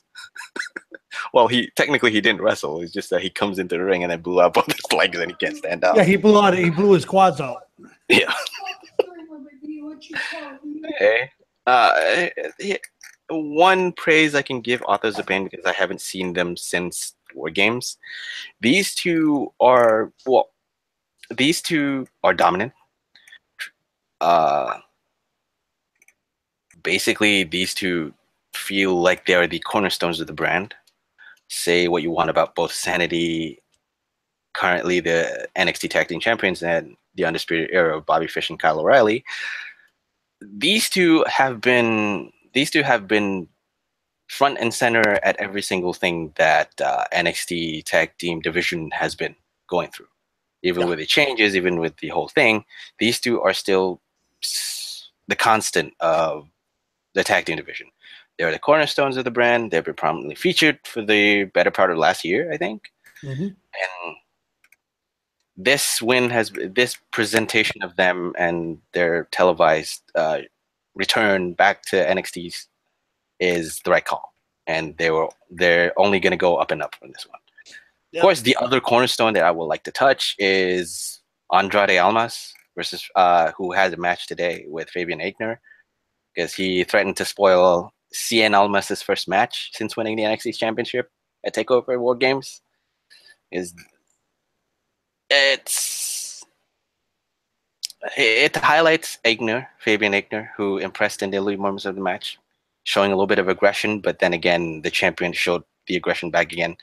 Almas won clean, decisively, showcasing the no-nonsense approach that he's starting to show the fans now, ever since he was aligned with Zelina Vega. Mm.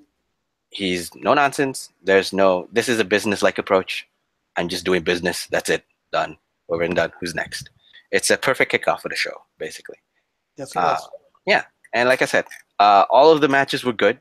They were solid. If I wanted to place a grade, they were a solid B plus. Yep, I would agree with that. Yeah, only the women's matches felt like a B, just a B, and the main event with Black and Cole was an A for me. So it was a great. It was a great week for NXT. So one of those 4-star matches out of Mister 2.5. Who, Mr. Average himself? Yeah, Mr. 2.5. Oh, I think he's in the same class as Cody Rhodes, in your opinion. Okay. We've had this discussion before, Senju. We've had this discussion before. Yeah. I know. I remember. Now I remember. Yes, Mr. 2.5 has been shared. But anyway, I think that's it. Yep, we're there. We're there. There and thereabouts. The finish line is almost here. Okay. Ambrose Alley, where can folks find you?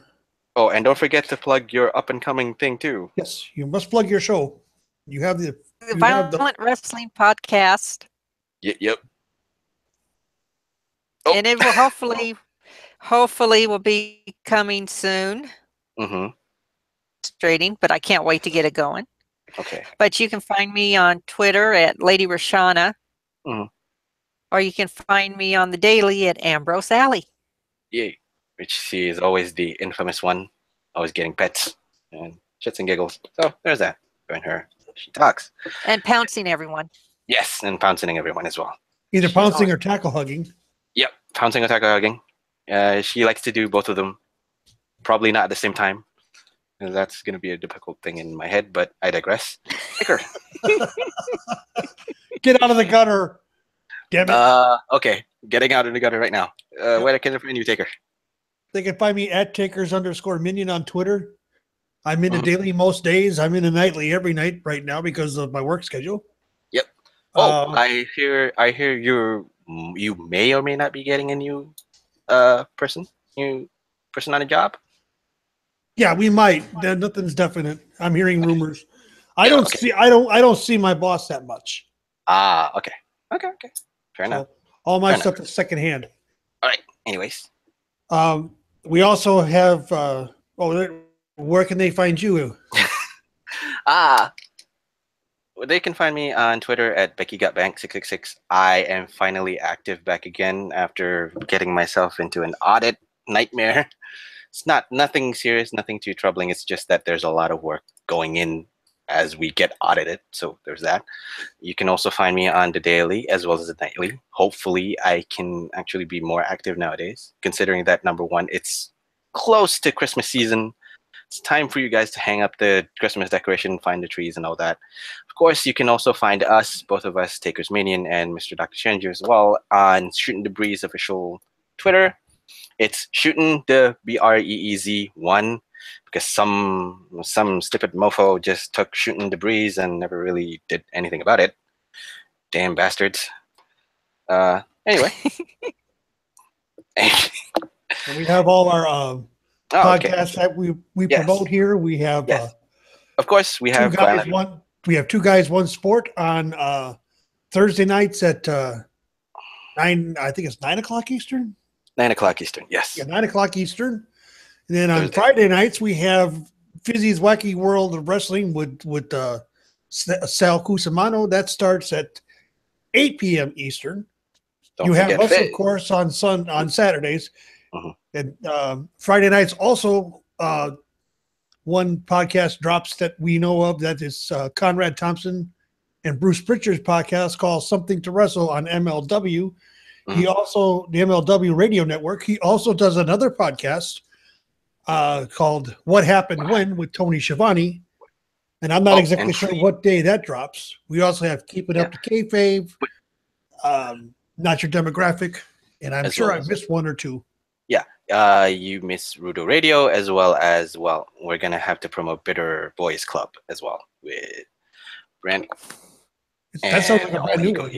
Yeah, they just nestled back. They just nestled into Cage Side Seats about last week. So there's that. Please catch them all. Are they promoting us? That's the question. Oh, let's just promote.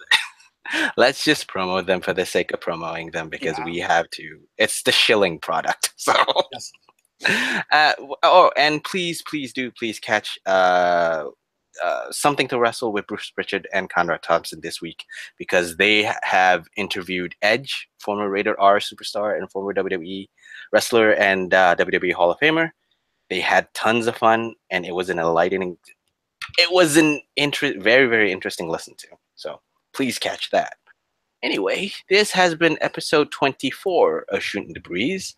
Oh, we got one more thing to promote there. Oh, Senju-san. Sorry. December 30th. We are having our Golden Bullet Awards.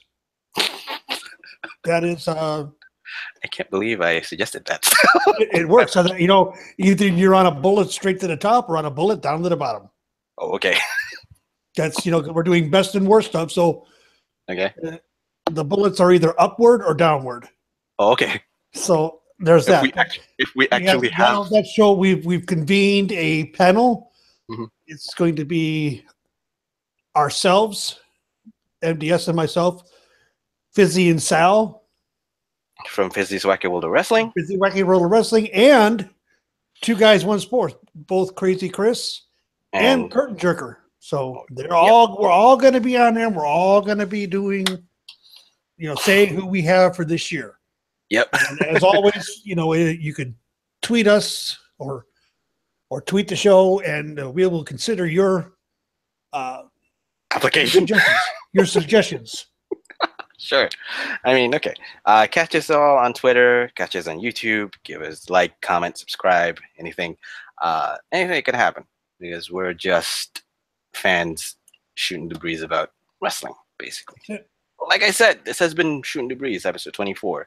It's time to hang your Christmas decorations, guys. It's just close about the season. I don't know whether during the Christmas season that we'll be on, we'll give you an update if you want to know about it. For both TakersMinion and Ambrose Alley, again, Ambrose Alley, thank you so much for coming on, even on such short notice. And on very short notice, I think. It's in the last second. It's in the last second. We wish that you can provide Violent Wrestling Podcast. I know someone would love to listen to it. He needs the whole feedback. I need it. I need my violence. Yep. You do need your violence. Anyway. You want violence? You want a violent match to watch? It's a short clip on YouTube. Check out Soldier Field 1974. Ooh, okay. It's a cage match. Okay. Yeah. We'll find Bobby it. The Brain is in it. Ah, okay. Now I remember. Now I remember exactly what you're talking about.